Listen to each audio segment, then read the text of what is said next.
ಹರಿ ಓಂ. ಹರಿ ಓಂ.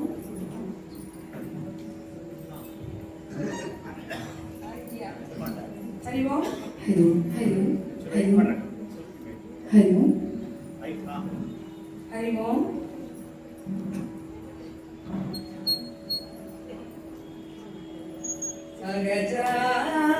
ಗಜಾನನ ಪದ್ಮಾರ್ಕಂ ಗಜಾನನಂ ಅಹರ್ನಿಶಂ ಅನೇಕದಂತಂ ಭಕ್ತಾನಾಂ ಏಕದಂತಮುಪಾಸ್ಮಹೇ.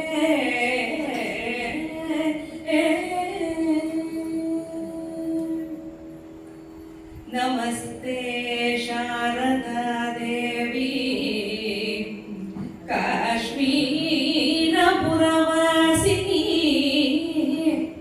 ತ್ವಾಮಹಂ ಪ್ರಾರ್ಥಯೇ ನಿತ್ಯಂ ವಿದ್ಯಾಂ ಬುದ್ಧಿಂ ಚ ದೇಹಿ ಮೇ.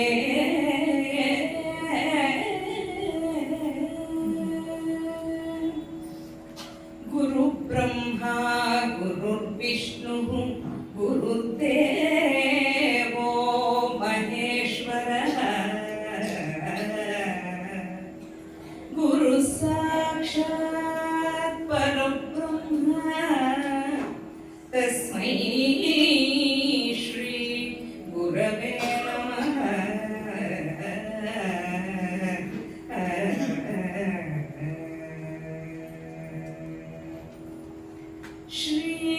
ಶ್ರೀವನಿತೆಯ ರಸನೆ ವಿಮಲ ರಾಜೀವ ಪೀಠನ ಪಿತನೆ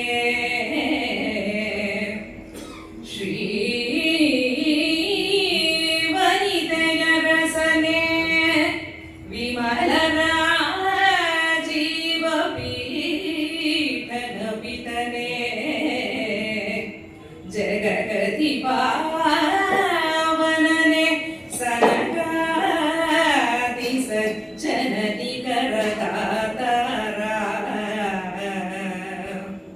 ರಾವಣ ಸುರಮಥನ ಶ್ರವಣ ಸುಧಾ ವಿನೂತನ ಕಥನ ಕಾರಣ ಕಾವುದಾನದ ಜನವ ಗದುಗಿನ ವೀರ ನಾರಾಯಣ ಆನದ ಜನವ ಕಾವುದೋ ಗದುಗಿನ ವೀರ ನಾರಾಯಣ. ತಿಳಿಯ ಹೇಳುವೆ ಕೃಷ್ಣ ಕಥೆಯನು ಇಳೆಯ ಜಾಣರು ಮೆಚ್ಚುವಂತಿರೆ ನೆಲೆಗೆ ಪಂಚಮ ಶ್ರುತಿಯ ನೊರೆವೆನು ಕೃಷ್ಣ ಮೆಚ್ಚಲಿಗೆ. ಹಲವು ಜನ್ಮದ ಪಾಪರಾಶಿಯ ಹಲವು ಜನ್ಮದ ಪಾಪರಾಶಿಯ ತೊಳೆವ ಜಲವಿದೋ ಶ್ರೀಮದಾಗಮ ಕುಲಕ್ಕೆ ನಾಯಕ ಭಾರತ ಕೃತಿ ಪಂಚಮ ಶ್ರುತಿಯ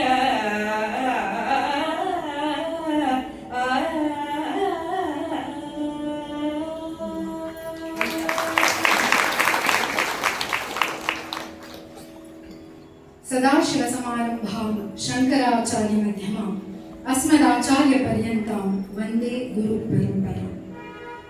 ಚಿದಾನಂದ ಕಲಾಂವಾಣೀಂ ವಂದೇ ಚಂದ್ರ ಕಲಾಧರಾಂ ನೈರ್ಮಲ್ಯ ತಾರತಮ್ಯೇನ ಬಿಂಬಿತಾಂ ಚಿತ್ತಭಿತ್ತಿಷು ಶ್ರೀವಿದ್ಯಾಂ ಜಗತಾಂ ಧಾತ್ರಿ ಸರ್ಗಸ್ಥಿತಿಲಯೀಶ್ವರೀಂ ನಮಾಮಿ ಲಲಿತಾಂ ನಿತ್ಯಾಂ ಮಹಾತ್ರಿಪುರ ಸುಂದರೀಂ. ನೆರೆದಿರುವಂತಹ ಸಮಸ್ತ ಸಾಹಿತ್ಯ ಅಭಿಮಾನಿಗಳಿಗೆ, ಆಸಕ್ತರಿಗೆ, ಶ್ರೋತೃಗಳಿಗೆ, ರಸಿಕರಿಗೆ ನಮಸ್ಕಾರ. ವಿಶೇಷವಾದಂತಹ ಒಂದು ಭವ್ಯವಾದಂತಹ ಅಪೂರ್ವವಾದಂತಹ ವೇದಿಕೆ ತುಮಕೂರಿನ ಕಮಕ ಹಬ್ಬದ ವೇದಿಕೆ. ಆಗಲೇ ಯಾರಿಗೂ ಹೇಳುವಾಗ ಹೇಳಿದೆ, ಗಮಕದ ಸೈನ್ಯ ಹೇಗಿರಬೇಕು, ಗಮಕಕ್ಕೆ ಹೇಗೆ ದುಡಿಬೇಕು ಅನ್ನೋದನ್ನ ನಾನು ಸಣ್ಣ ವಯಸ್ಸಿನಲ್ಲಿ ನೋಡಿದ್ದೆ ತುಮಕೂರಿನಲ್ಲಿ. ಮದುವೆಯಾಗಿ ಮತ್ತೆ ಅದೇ ಜಿಲ್ಲೆಗೆ ಬಂದೆ ಅನ್ನುವಂಥದ್ದು ಬಹಳ ಹೆಮ್ಮೆಯ ವಿಚಾರ ನನಗೆ. ತುಮಕೂರಿಗೆ ನಾನು ಪ್ರಪ್ರಥಮ ಮಕ್ಕಳ ಗಮಕ ಸಮ್ಮೇಳನಕ್ಕೆ ಬಂದಿದ್ದರಿಂದ ಆ ದಿನ ಇಲ್ಲಿಯ ಹಿರಿಯರೆಲ್ಲರೂ ನನಗೆ ಆಶೀರ್ವದಿಸಿ ಪ್ರೋತ್ಸಾಹಿಸಿದ್ರಿಂದಲೇ ಇವತ್ತಿನ ಕಾಲಕ್ಕೂ ಇವತ್ತಿನ ಈ ಸಮಯಕ್ಕೂ ನಾನು ಗಮಕಕ್ಕಾಗಿ ಏನಾದರೂ ಮಾಡಬೇಕು ಅಥವಾ ಆ ಗಮಕ ಕಲೆಯ ಮೇಲೆ ಪ್ರೀತಿ ಉಳಿದುಕೊಂಡಿದೆ ಅಂತ ಬಹಳ ಹೆಮ್ಮೆಯಿಂದ ಹೇಳ್ತೇನೆ. ಭೀಷ್ಮ ಪರ್ವದ ಕಥೆಯನ್ನ ಎಲ್ಲರೂ ಕೇಳ್ತಾ ಬಂದಿದ್ದೀನಿ. ಈ ದಿನ ಬಹಳ ತುಂಗದಲ್ಲಿ ಇರುವಂತಹ ಆ ಕಥಾ ಭಾಗದ ಅಥವಾ ಆ ಪರ್ವದ ನಾಯಕರಾಗಿ ಇರುವಂತಹ ಭೀಷ್ಮರ ಭಕ್ತಿಯನ್ನ ಮೆರೆದದ್ದು, ಭಕ್ತಿಯ ಮೂಲಕ ಯಾರನ್ನ ಗೆದ್ದದ್ದು ಅಂದರೆ ಕೃಷ್ಣನ ಕೋಪವನ್ನ ಮಾತ್ರವಲ್ಲ, ಶ್ರೇಷ್ಠವಾದವರ ಸುದರ್ಶನವನ್ನೂ ಸಹ ಅವರು ಗೆದ್ದರು. ಅಂತಹ ವಿಶೇಷವಾದಂತಹ ಕಥಾಭಾಗವನ್ನು ಈ ದಿನ ಪ್ರಸ್ತುತಪಡಿಸ್ತಾ ಇದ್ದೇನೆ.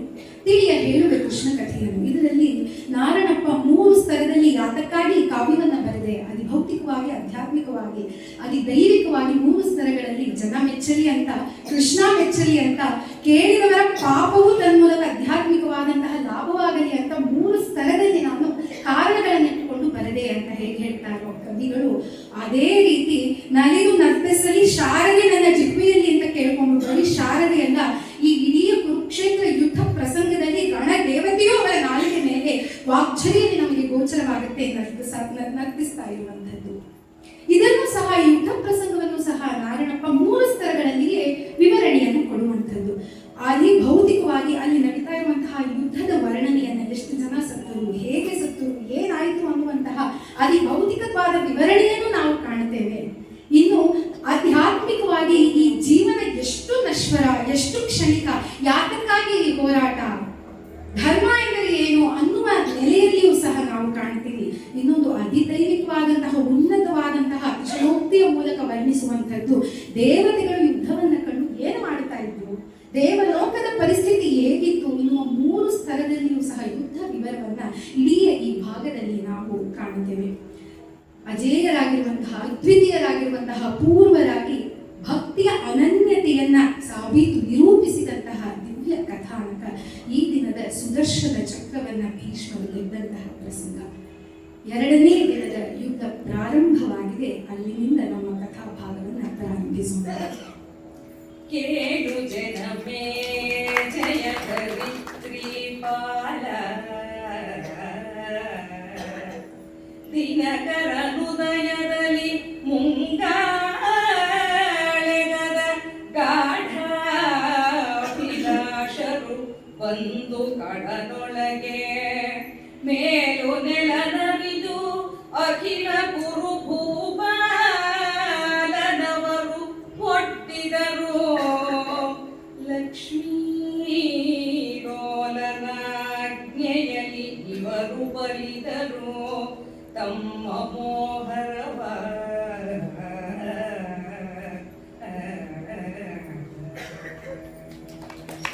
ಕಾಡಾಭಿಲಾಷರು ಮುಂದೆ ಇರುವಂತಹ ಮುಂಚೂಣಿಯಲ್ಲಿ ಇರುವಂತಹ ಸೈನಿಕರೆಲ್ಲರೂ ಸಹ 2ನೇ ದಿನದ ಯುದ್ಧದ ಆರಂಭದಲ್ಲಿ ಬಹಳಷ್ಟು ಅಭಿಲಾಷೆ ಅಂದರೆ ಬಹಳ ಉತ್ಸಾಹದಿಂದ ಯುದ್ಧಕ್ಕಾಗಿ ಮುನ್ನುಗ್ಗಿ ಬರ್ತಾ ಇದ್ದಾರೆ.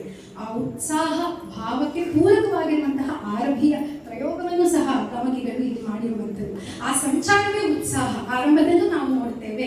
ಆ ರೀತಿಯ ಉತ್ಸಾಹ, ಯುದ್ಧ ಅಥವಾ ವೀರ ರಸಕ್ಕೆ ಯಾವುದು ಸ್ಥಾಯಿ ಅಂತ ಅಂದ್ರೆ ಅದು ಉತ್ಸಾಹವೇ. ಉತ್ಸಾಹವಿದ್ರೆ ನಾವು ಏನನ್ನಾದ್ರೂ ಮಾಡೋದಕ್ಕೆ ಸಾಧ್ಯ. ರಜೋಗುಣ ಎಲ್ಲಿದೆ ಅಂದ್ರೆ ಉತ್ಸಾಹದಲ್ಲಿದೆ. ಅದೇ ರೀತಿ ಇನ್ನು 2ನೇ ದಿನದ ಯುದ್ಧವಲ್ಲವೇ, ಹಾಗಾಗಿ ಬಹಳ ಉತ್ಸಾಹದಿಂದ ಮುಂಚೂಣಿಯ ಸೈನಿಕರೆಲ್ಲರೂ ಸಹ ಬರ್ತಾ ಇದ್ದಾರೆ, ಯುದ್ಧ ರಂಗಕ್ಕೆ ಬರ್ತಾ ಇದ್ದಾರೆ. ಸರಿಯಾದ ಸಮತಟ್ಟಾದ ಒಳ್ಳೆಯ ಜಾಗವನ್ನು ಆರಿಸಿಕೊಂಡು ಕೌರವ ಪಡೆಯ 11 ಅಕ್ಷೋಹಿಣಿ ಸೇನೆ ಅವರದ್ದು, ಅಷ್ಟೂ ಜನರು ಸಹ ಯುದ್ಧಕ್ಕೆ ಸನ್ನದ್ಧರಾಗಿದ್ದಾರೆ. ಇತ್ತ ಕಡೆ ಕೇವಲ 7 ಅಕ್ಷೋಹಿಣಿ ಸೈನ್ಯದ ಬಲವಿರುವಂತಹ ಪಾಂಡವರು 7, 11 ಅಂತ ನಾವು ಸಂಖ್ಯಾಬಲವನ್ನು ನೋಡೋದಕ್ಕಾಗುವುದಿಲ್ಲ. ಲಕ್ಷ್ಮೀರೋಲನಾಜ್ಞೆಯಲ್ಲಿ ಅವರು ಬಂದು ನಿಲ್ತಾರೆ ಅನ್ನುವಲ್ಲಿ ಅವರ ಬಲ ಇನ್ನೊಂದು 4 ಪಟ್ಟು ಹೆಚ್ಚಾಯಿತು ಅಂತ ನಾವು ಗಮನಿಸಿಕೊಳ್ಳಬೇಕು. ನನಗೆ ಪಾಂಡವರೇ ನನ್ನ ಪ್ರಾಣದಂತೆ, ಮಮ ಪ್ರಾಣಾಗಿ ಪಾಂಡವಾಹ ಅಂತ ಕೃಷ್ಣ ಹೇಳ್ತಾನೆ. ಧರ್ಮ ಪಕ್ಷಪಾತಿಯಾಗಿ ಜಗದ್ಗುರು ಕೃಷ್ಣ ಅಂತ ಕಾಣಿಸಿಕೊಳ್ತಾನೆ. ಅಂತಹ ಧರ್ಮ ಪಾಂಡವರ ಕಡೆ ಇದೆ ಅಂತ ಕೃಷ್ಣ ನಂಬಿ ಅರ್ಜುನನ ಸಾರಥಿಯಾಗಿ ಬಂದಿರುವಂಥದ್ದಲ್ಲವೇ, ಆತನನ್ನೇ ನೆಚ್ಚಿಕೊಂಡು ಇವರು ಅವನ ಆಜ್ಞೆಯಂತೆಯೇ ಬಂದು 2ನೇ ದಿನದ ಯುದ್ಧವನ್ನು ಪ್ರಾರಂಭಿಸಿದ್ದಾರೆ. ಪ್ರಾರಂಭ ಆಗಿದೆ. ಎರಡೂ ಕಡೆಯ ಸೇನಾಧಿಪತಿಗಳು ಚಾಮರವನ್ನು ಬೀಸಿ ಯುದ್ಧವನ್ನು ಪ್ರಾರಂಭಿಸಿದ್ದಾರೆ. ಭೀಮ ಭೀಷ್ಮರ ಮುಖಾಮುಖಿ 2ನೇ ದಿನ. ಭೀಮನ ಯುದ್ಧದವರೆಸೆಗೂ ಭೀಷ್ಮರ ಯುದ್ಧದವರೆಸೆಗೂ ಎಷ್ಟು ವೈರುಧ್ಯ ಅಂದರೆ, ಈಗ ಆಯ್ತಲ್ವಾ, ನಾವು ಚಿನ್ಮಯವ್ರ ಮುಂದೆ ನಾವು ಏನಾದರೂ ವಾದ ಮಾಡೋಕ್ಕಾಗತ್ತಾ? ನಾವು ಕಲೆಯನ್ನು ಮಾತಾಡಬೇಕು, ಅವ್ರ ಜ್ಞಾನ ತುಂಬಾ ಅಗಾಧ ಆಗಿದೆ ಅಲ್ಲ, ಅದೇ ರೀತಿ ಆಗೋಗುತ್ತೆ. ಅವ್ರ ಕ್ಷೇತ್ರವೇ ಬೇರೆ, ಇವ್ರ ಕ್ಷೇತ್ರವೇ ಬೇರೆ. ತಂತ್ರ ಅಂತ ಭೀಷ್ಮರ ಯುದ್ಧವನ್ನ ಮಾಡ್ತಾ ಇದ್ರೆ ಇವರಿಗೆ ತಂತ್ರ ಮಂತ್ರ ಯಾವುದೂ ಇಲ್ಲ. ಇಲ್ಲಿ ಭೀಮನಿಗೆ ತೆಗಿ ಹೊಡಿ ಬಡಿ ಅಷ್ಟೇ ಗೊತ್ತಿರುವುದು ಭೀಮನಿಗೆ. ಇದು ಶಕ್ತಿ ಪ್ರಧಾನವಾಗಿದೆ, ಅಲ್ಲಿ ತಂತ್ರ ಪ್ರಧಾನವಾಗಿದೆ, ಮಂತ್ರ ಪ್ರಧಾನವಾಗಿದೆ. ಹೆದರ್ಕೊಂಡು ಬಿಡ್ತಾನಂತೆ ಬಲ ಭೀಮ. ಭೀಷ್ಮರನ್ನ ಎದುರಿಸೋದಕ್ಕಾಗೋದಿಲ್ಲ. ಆಗ ಸತ್ಯಕ್ಕೆ ಬಂದು ನೆರವಾಗ್ತಾನೆ. ಭೀಷ್ಮರ ಸಾರಥಿಯನ್ನ ಆ ದಿನ ಕೊಲ್ತಾನೆ. ಇಲ್ಲಿಗೆ 2ನೇ ದಿನದ ಯುದ್ಧ ಅಂತ್ಯವೂ ಆಗಿದೆ. 3ನೇ ದಿನದ ಯುದ್ಧ ಪ್ರಾರಂಭವಾಗ್ತಾ ಇದೆ. ಕೇಳೋಣ. ಬೆರಡು ಹಿಂದಾದುದು ಇದು 3ನೆಯ ದಿವಸದ ಬಹಳ ವಿಗ್ರಹದ ಅನುವನಾಲಿಸುರಾಯ ಜಗವೇ ಜಯ ಮಹೀಪಾಲ ದಿನಪನುದಯ ಚಲದ ಚಾವಡಿ ಮನೆಗೆ ಬರೆ ಬಲವೆರಡುಗಳ ಕಚ್ಚಲರಿ ಬಂದೊಟ್ಟಿರವು ಕಡನೊಡು ಕಡಿಯ ಪಡಪಿನಲಿ.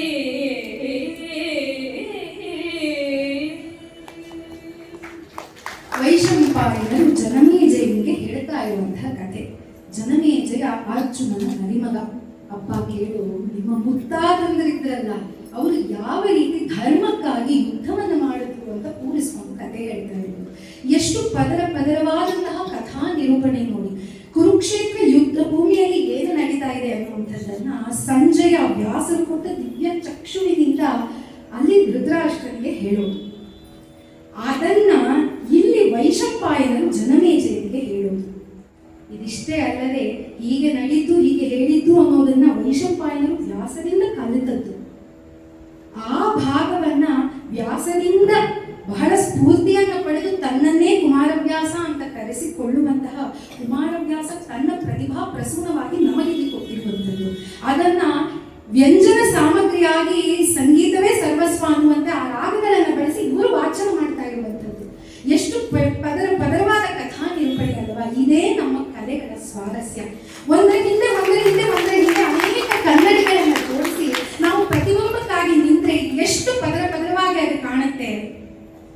ಅದೇ ರೀತಿ ಅದನ್ನು ಕೇಳಿದಾಗ ನಮ್ಮ ಮನಸ್ಸೆಂಬ ಕನ್ನಡಿ ಸ್ವಚ್ಛವಾಗಿದ್ರೆ ಅಲ್ಲಿಯೂ ಪ್ರತಿಬಿಂಬವಾಗುವುದರಲ್ಲಿ ಯಾವುದೇ ಸಂದೇಹವಿಲ್ಲ.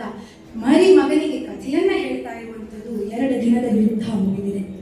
3ನೆಯ ದಿನದ ಯುದ್ಧ 2ನೇ ದಿನಕ್ಕಿಂತ ತೀವ್ರತೆಯನ್ನ ಹೆಚ್ಚಿಸಿಕೊಂಡಿದೆ. ಇನ್ನಷ್ಟು ಉತ್ಸಾಹ, ಮಗನಷ್ಟು ಉತ್ಸಾಹ ಹೆಚ್ಚಾಗಿದೆ. ಯಾರಿಗೆ? ಎರಡೂ ಕಡೆಯ ಸೈನಿಕರಿಗೆ. ಕುದುರೆಗಳು, ಕಾಲಾಳು, ರಥ, ಗಜ ಎಲ್ಲರೂ ಸಹ ಸೈನ್ಯ ಸಮೇತರಾಗಿ ಯುದ್ಧ ಭೂಮಿಗೆ ಬಂದು ಯುದ್ಧವನ್ನು ಮಾಡ್ತಾ ಇದ್ದಾರಪ್ಪ. ಕೇಳು ಹೇಗಿದೆ ಅಂತ. ಸೂರ್ಯೋದಯದ ಆ ಸಮಯದಲ್ಲಿ ಎಲ್ಲರೂ ಉತ್ಸಾಹದಿಂದ ಬಂದು ನಿಂತಿದ್ದಾರೆ. ಗರ್ಜನಲ್ಲಿ ಅಬ್ಬರದಿಂದ ಆಕ್ರೋಶದಿಂದ ಕೂಗುತ್ತಾ ತಮ್ಮ ಉತ್ಸಾಹವನ್ನ ತೋರ್ಪಡಿಸಿಕೊಳ್ತಾ ಯುದ್ಧವನ್ನ ಪ್ರಾರಂಭಿಸ್ತಾ ಇದ್ದಾರೆ. ಯಾಕಪ್ಪ ಕೂಗಬೇಕು? ಈ ಯುದ್ಧ ಯಾಕಪ್ಪ ಬೇಕು ಅಂತ ನಾವು ಕೇಳೋದಕ್ಕಾಗೋದಿಲ್ಲ. ಯುದ್ಧ ಯಾಕೆ ಬೇಕು? ಧರ್ಮ ಪ್ರತಿಷ್ಠಾಪನೆಗೆ ಬೇಕಿತ್ತು. ಯುದ್ಧ ಯಾಕೆ ಬೇಕು? ಅಧರ್ಮಿಗಳ ಧ್ವಂಸಕ್ಕಾಗಿ ಬೇಕಿತ್ತು. ಅಷ್ಟು ಧರ್ಮ ಪ್ರತಿಷ್ಠಾಪನೆ ಮಾಡಬೇಕು ಅಂತ ಗೊತ್ತಿದ್ದು 18 ದಿನಗಳ ಕಾಲ ಒಂದೇ ಉತ್ಸಾಹವನ್ನ, ಒಂದೇ ಸ್ಫೂರ್ತಿಯನ್ನ ಹೇಗೆ ಉಳಿಸ್ಕೊಳ್ಳೋದು? ಇದೇ ಕಥಾಭಾಗವನ್ನ ಈ ಹೊತ್ತು ಆದ್ಮೇಲೆ ಮತ್ತೆ ಮಾಡಿ ಇದ್ರೆ ನಮ್ಮಿಬ್ಬರಿಗೆ ಇದೇ ಉತ್ಸಾಹ ಇರುತ್ತೋ ಇಲ್ವೋ ನನಗೆ ಗೊತ್ತಿಲ್ಲ. ಅಂಥದ್ರಲ್ಲಿ ತಮ್ಮ ಸ್ವಾಮಿಗಾಗಿ, ಯಾರದೋ ಒಂದು ಧರ್ಮನಿಷ್ಠೆಗಾಗಿ ಸೈನಿಕರು, ಗಜವನ್ನ ನಡೆಸುವಂಥವರು, ತುರಗ, ರಥಿಕರು, ಸಾರಥಿಗಳು ಎಲ್ಲರೂ ಒಂದೇ ಮಟ್ಟಿನ ಉತ್ಸಾಹವನ್ನು ಹೇಗೆ ಉಳಿಸ್ಕೊಳ್ಬೇಕು? ಗರ್ಜನವನ್ನ ಮಾಡಬೇಕು, ಕಹಳೆಗಳು ಊದಬೇಕು, ತಮಟೆಗಳು ಕೇಳಬೇಕು, ಯುದ್ಧ ವಾದ್ಯಗಳ ಘೋಷ ಎಲ್ಲೆಡೆಯಲ್ಲಿ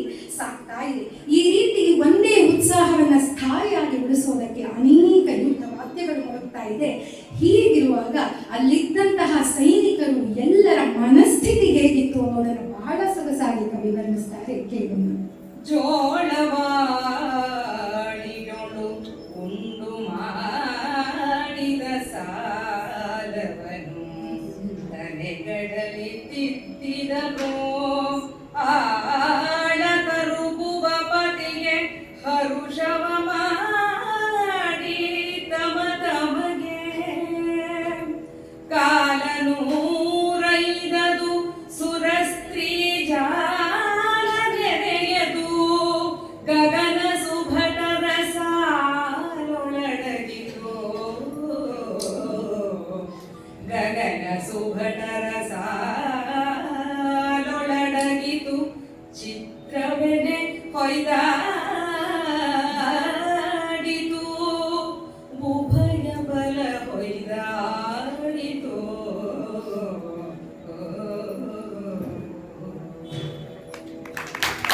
ಎರಡೂ ಕಡೆಯ ಸೈನ್ಯ ಹೇಗೆ ಹೋರಾಟವನ್ನು ಮಾಡ್ತಾ ಇದ್ದಾರೆ ಅನ್ನೋದನ್ನ ಅಮೋಘವಾಗಿ ಅತಿಶಯೋಕ್ತಿ ಅಲಂಕಾರದ ಮೂಲಕ ಕವಿ ವರ್ಣಿಸುವಂಥದ್ದು. ಯುದ್ಧ ಅಂದ್ರೆ ನಮ್ಗೆ ಗೊತ್ತು, ಅದು ಸಾವು ನೋವಿನ ಪ್ರಸಂಗವೇ. ಅಲ್ಲಿ ಸಾವಾಯ್ತು, ನೋವಾಯ್ತು, ಇಷ್ಟು ಜನ ಸತ್ತರು, ಹೀಗಾಯ್ತು ಅನ್ನೋದನ್ನೇ ಅವರು ಸಂಪೂರ್ಣವಾಗಿ ವಿವರವನ್ನ ಕೊಟ್ರೆ ಸ್ವಾರಸ್ಯ ಎಲ್ಲಿರುತ್ತೆ, ಓದಬೇಕು ಅನ್ನುವಂತಹ ಮನಸ್ಸು ಎಲ್ಲಿಂದ ಬರುತ್ತೆ? ಅದಕ್ಕೆ ಬೇಕು ಆದ ದೈವಿಕವಾದಂತಹ ವರ್ಣನೆ, ಅತಿಶಯೋಕ್ತಿಗಳು ನೋಡಿ. ಜೋಳವಾಳಿಯನ್ನ ಉಂಡು ಅನ್ನದ ಋಣ ಇತ್ತಲ್ಲ, ಉಪ್ಪಿನ ಋಣವನ್ನ ತೀರಿಸಬೇಕು ಅಂತ ಆ ಯೋಧರೆಲ್ಲರೂ ಸಹ ನಿರ್ಧಾರವನ್ನು ಮಾಡಿದಂತೆ ಇತ್ತಂತೆ. ಜೋಳವಾಳಿ, ಅನ್ನದ ಋಣ ಉಪ್ಪಿನ ಋಣ ನಮ್ಮ ಕಡೆಯದ್ದಾಯ್ತು. ಆದರೆ ನಮ್ಮ ಕವಿ ಉತ್ತರ ಕರ್ನಾಟಕದವರಲ್ವಾ, ಹಾಗಾಗಿ ಅದು ಜೋಳದ ಪ್ರಾಂತ್ಯ. ಜೋಳವಾಳಿಯನ್ನ ಉಂಡು ಮಾಡಿದ್ದೀವಲ್ಲ ನಾವು ಏನು ಸಾಲವನ್ನ ನಮ್ಮ ಒಡೆಯನಲ್ಲಿ ನಮ್ಮ ತಲೆಗಳನ್ನ ಕೊಟ್ಟು ಅದನ್ನ ತೀರಿಸಬೇಕು. ತಲೆಗಳನ್ನ ಕೊಟ್ಟು ತೀರಿಸಬೇಕು ಅಲ್ಲ, ಉಪಚಾರ ಪದ್ಧತಿಯನ್ನ ನೋಡಿ ತಲೆಗಳಲ್ಲಿ ತಿದ್ದಿದ್ರಂತೆ. ವೀರ ಮರಣವನ್ನ ಅಪ್ಪಿ ತಾವು ಮಾಡಿದಂತಹ ಅನ್ನದ ಋಣವನ್ನ ತೀರಿಸ್ತಾ ಇದ್ದಾರೆ. ಆ ರೀತಿ ವೀರ ಮರಣವನ್ನ ಅಪ್ಪಿದ್ದಾರೆ. ಎರಡೂ ಕಡೆಯ ಯೋಧರು ಎದೆಗೊಟ್ಟು ತಮ್ಮ ಆಳಿಗಾಗಿ, ತಮ್ಮ ಒಡೆಯನಿಗಾಗಿ ಯುದ್ಧವನ್ನ ಮಾಡ್ತಾ ಇದ್ದಾರೆ ಅತ್ಯಂತ ಉತ್ಸಾಹದಿಂದ. ಯಾರು ಧರ್ಮನಿಷ್ಠೆಯನ್ನು ಇಟ್ಟುಕೊಂಡು ವಿರೋಧಿಗಳನ್ನ ಪ್ರತಿಭಟಿಸ್ತಾ ಇದ್ದಾರೋ ನಮ್ಮ ಸ್ವಾಮಿ, ಅವನಿಗಾದರೂ ನಾವು ಯುದ್ಧವನ್ನು ಮಾಡಬೇಕು ಅನ್ನುವಂತಹ ಮನಸ್ಥಿತಿ ಅವರದ್ದಾಗಿದೆ. ಇದಿಷ್ಟೇ ಅಲ್ಲ, ಅವರ ಯುದ್ಧ ಹೇಗಿತ್ತು ಅಂತ ಅಂದ್ರೆ ಕವಿ ಹೇಳುವಂಥದ್ದು ಹೇಗೆ ಅಂದ್ರೆ, ಇಲ್ಲಿ ವೀರ ಮರಣವನ್ನ ಎಷ್ಟು ಯೋಧರು, ಅಸಂಖ್ಯಾತ ಯೋಧರು ವೀರ ಮರಣವನ್ನ ಅಪ್ತಾ ಇದ್ದಾರೆ ಅಂದ್ರೆ ಎಲ್ಲರೂ ನೇರವಾಗಿ ಸ್ವರ್ಗಕ್ಕೆ ಹೋದರು ಅನ್ನುವಂಥ ಕಲ್ಪನೆಯನ್ನ ಕೊಡಬೇಕು. ನಮ್ಮಲ್ಲಿ ಒಂದು ನಂಬಿಕೆ ಇದೆ, ಸನಾತನ ಪರಂಪರೆಯ ನಂಬಿಕೆ ಏನು ಅಂದ್ರೆ, ಇಬ್ಬರಿಗೆ ನೇರವಾಗಿ ಸ್ವರ್ಗಕ್ಕೆ ಹೋಗುವ ಅವಕಾಶ. ಬ್ರಹ್ಮರ್ಷಿಗಳು, ಸನ್ಯಾಸಿಗಳಾಗಿರುವಂಥವ್ರು, ಇನ್ನೊಬ್ಬರು ವೀರ ಮರಣವನ್ನ ಅಪ್ಪಿದ ಸೈನಿಕ, ಇಬ್ಬರಿಗೆ ಅದೊಂದೇ ಕಲ್ಪನೆಯನ್ನ ಕೊಡೋದಕ್ಕೆ ಏನಾಯ್ತಂತೆ ಅಂದ್ರೆ, ಅಸಂಖ್ಯಾತ ಯೋಧರು ಒಮ್ಮೆಗೆ ಸಾಯ್ತಾ ಇದ್ದಾರಲ್ಲ, ಕಾಲನೂ ಐದುದು ಅಲ್ಲಿ ಸ್ವರ್ಗದ ಲೋಕದಲ್ಲಿ ಜಾಗವೇ ಆಗ್ತಾ ಇರುವಂತೆ, ಯಮಲೋಕದಲ್ಲೂ ಜಾಗವಾಗ್ತಾ ಇರುವಂತೆ, ಅಷ್ಟು ಜನ ಇದ್ದಾರಂತೆ. ಸುರಸ್ತ್ರೀ ಜಾಲ ನೆರೆದು ಅಪ್ಸರೆಯರಿಗೆ ಶಾರ್ಟೇಜ್ ಬರ್ತಾ ಇದೆ ಅಂತ, ಕಡಿಮೆ ಆಗೋಗಿದೆ. ಇಷ್ಟೊಂದು ಜನ ಬಂದು ನಿಂತ್ಕೊಂಡ್ರೆ ಹೇಗೆ ಸ್ವಾಮಿ? ಇಮಿಗ್ರೇಷನ್ ಆಗಬೇಕು, ಸೆಕ್ಯೂರಿಟಿ ಚೆಕ್ ಆಗಬೇಡ್ವೆ. ಒಟ್ಟೊಟ್ಟಿಗೆ ಈಗ ದುಬೈಯಲ್ಲೋ ಎಲ್ಲೋ ಒಂದು ಕಡೆ ಸಮಸ್ಯೆ ಆಗಿ ಎಲ್ಲರೂ ಇಂಡಿಯಾ ವಾಪಸ್ ಬಂದ್ರಲ್ಲ, ಮರಳಿ ಬರುವಾಗ ಎಷ್ಟು ಸಮಸ್ಯೆ ಆಗಿಬಿಡುತ್ತೆ. ಹಾಗೆ ಒಂದೇ ಸತಿಗೆ ಒಟ್ಟಿಗೆ ಎಷ್ಟೊಂದು ಜನ ಹೋದ್ರೆ ಪಾಪ ಅವ್ರು ಹೇಗೆ ನಿಭಾಯಿಸ್ತಾರೆ ಹೇಳಿ? ಕಾಲನು ರೈಲು ಸುರಸ್ತ್ರೀ ಜಾಲ ಅಲ್ಲಿ ಸಾಲ್ತಾ ಇಲ್ಲವಂತೆ. ಗಗನ ಇಡೀ ನಭೋಮಂಡಲ ಆಕಾಶ ಈ ಸುಗಂಧದ ಸಾಲು, ಸರದಿ ಸಾಲು ಕಾಣ್ತಾ ಇದೆ. ಆ ರೀತಿ ಎಲ್ಲರೂ ಒಮ್ಮೆಗೆ ಸ್ವರ್ಗಕ್ಕೆ ಒಂದಷ್ಟು ಜನ ಇರ್ತಾರಲ್ವಾ, ಯಮನಗರಿಗೂ ಹೋಗಿದ್ದಾರೆ. ನರಕ ಸ್ವರ್ಗ ಎರಡರಲ್ಲೂ ಜಾಗ ಸಾಲ್ತಾ ಇಲ್ಲ ಅನ್ನುವಂಥ ವರ್ಣನೆಯನ್ನ ಕೊಡುವುದು. ಹೇಗಾಗಿದೆ ಪಾಪ ಅಂದ್ರೆ, ಅಲ್ಲಿರುವಂತಹ ದೇವತೆಗಳಿಗೆ ಅಪ್ಸರೆಯ ಪರಿಸ್ಥಿತಿ ಏನು ಅಂದ್ರೆ, ಯುದ್ಧ ನೋಡೋ ಕುತೂಹಲ ಅವ್ರಿಗೆ. ಇಂದ್ರನ ಮಗ ಯುದ್ಧ ಮಾಡ್ತಾ ಇದ್ದಾನೆ, ನೋಡ್ಬೇಕು ಅಂತ ಆಸೆ. ಈ ಇಷ್ಟೊಂದು ಜನ ಬಂದ್ರೆ ಕೆಲಸದ ಬೇರೆ ಒತ್ತಡ. ನಾವು ಊಹೆ ಮಾಡಿಕೊಳ್ಬೇಕು, ನಮ್ಮ ಮನೆಯಲ್ಲಿ ಯಾವುದೋ ಮುಖ್ಯವಾದ ಮ್ಯಾಚ್, ಫೈನಲ್ ಏನೋ ನೋಡ್ಬೇಕು ಅಂತಿರ, ಇದಕ್ಕಿದ್ದ ಹಾಗೆ ಮನೆಗೆ ಒಂದು 50 ಜನ ನೆಂಟರು ಬಂಧುಗಳು ಬಾಂಧವರು ಬಂದ್ರೆ ಹೇಗೆ ನಿಭಾಯಿಸೋದು? ಬಹಳ ಕಷ್ಟ. ಆ ರೀತಿ ಆಗಿದೆಯಂತೆ. ಎಲ್ಲಿ ದೇವಲೋಕದ ಪರಿಸ್ಥಿತಿ ಆ ರೀತಿ ಇದೆ ಅಂತ ಬಹಳ ಸೊಗಸಾಗಿ ಕವಿ ವರ್ಣನೆಯನ್ನ ಕೊಡ್ತಾರೆ. ಹಿಂದಿನ ದಿನ ಭೀಮನನ್ನ ಎದುರಿಸಲಾಗದೆ, ಭೀಮನಿಗೆ ಭೀಷ್ಮನನ್ನು ಎದುರಿಸೋದಕ್ಕಾಗದೆ ಸಾತ್ಯಕಿಯನ್ನ ಎದುರಿಸುವಂತಾಯ್ತಲ್ವಾ, ಅಲ್ಲಿ ಸಾತ್ಯಕಿಗೆ ಭೀಷ್ಮರ ಸಾರಥಿಯನ್ನ ಕೊಂದಿದ್ದನಲ್ವಾ, ಭೀಷ್ಮರು ಉತ್ಸಾಹದಿಂದ, ಅತೀವ ಉತ್ಸಾಹದಿಂದ ಯುದ್ಧಕ್ಕೆ ಬರ್ತಾ ಇದ್ದಾರೆ. ಕಥಾಭಾಗನ ನಾಯಕನ ಇಲ್ಲಿ ಪ್ರವೇಶವಾಗ್ತಾ ಇದೆ. ಸಾತ್ಯಕಿಯನ್ನ ಬರಹೇಳು, ಬರಲಿ ಸಮರಕ್ಕೆ ಸಾತ್ಯಕಿ, ಬರಲಿ ಸಮರಕ್ಕೆ ಸಾತ್ಯಕಿಯ ನೀಗರೆಯನುತ ಬಿಲು ತುಡುಕಿ ರಥದಲ್ಲಿ ಸರಿಸತಾಳ ಧ್ವಜವನೆತ್ತಿಸಿ ಸಮರಥರ ನೆರಹಿ ಸರಳ ತೂಗುವ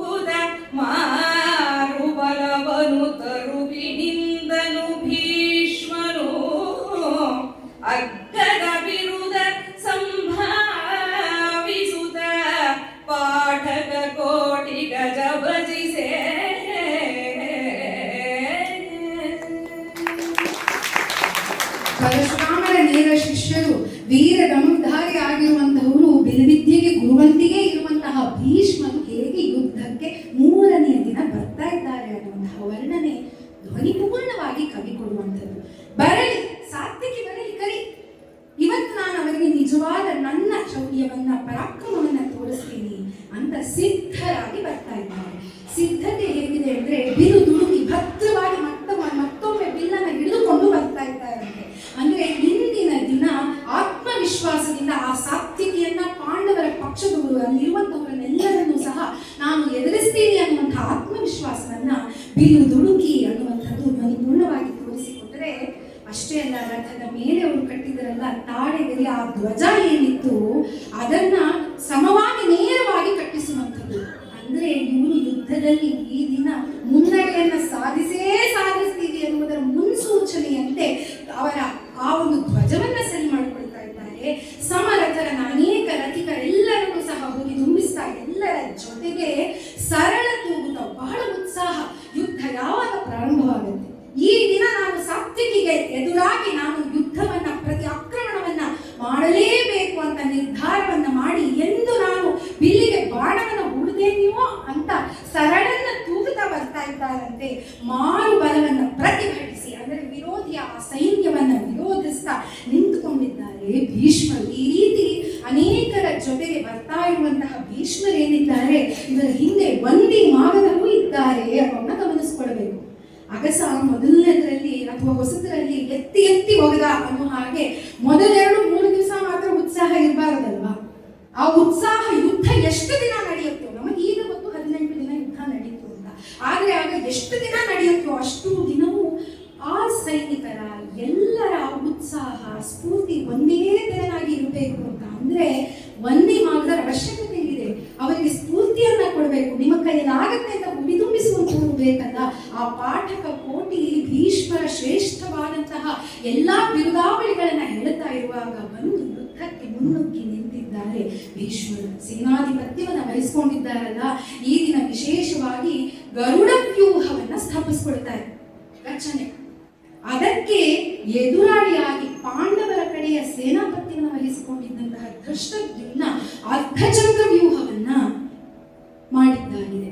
ಎರಡೂ ಕಡೆಯ ಸೈನಿಕರು ಅಥವಾ ಚತುರಂಗ ಬಲವು ಯುದ್ಧಕ್ಕೆ ಸನ್ನದ್ಧವಾಗಿದೆ. ಹೀಗೆ ಯುದ್ಧಕ್ಕೆ ಬಂದ ಭೀಷ್ಮ ಎದುರಾಳಿಯ ಸೈನಿಕರಿಗೆ ಹೇಗೆ ಕಂಡ ಅಂತ ತನಗೆ ಹೇಗೆ ಕಂಡದ್ದನ್ನ ಕವಿ ಕೊಡುವಂತಹ ಮಾತು ಕಾಲ ಎನ್ನುವುದು.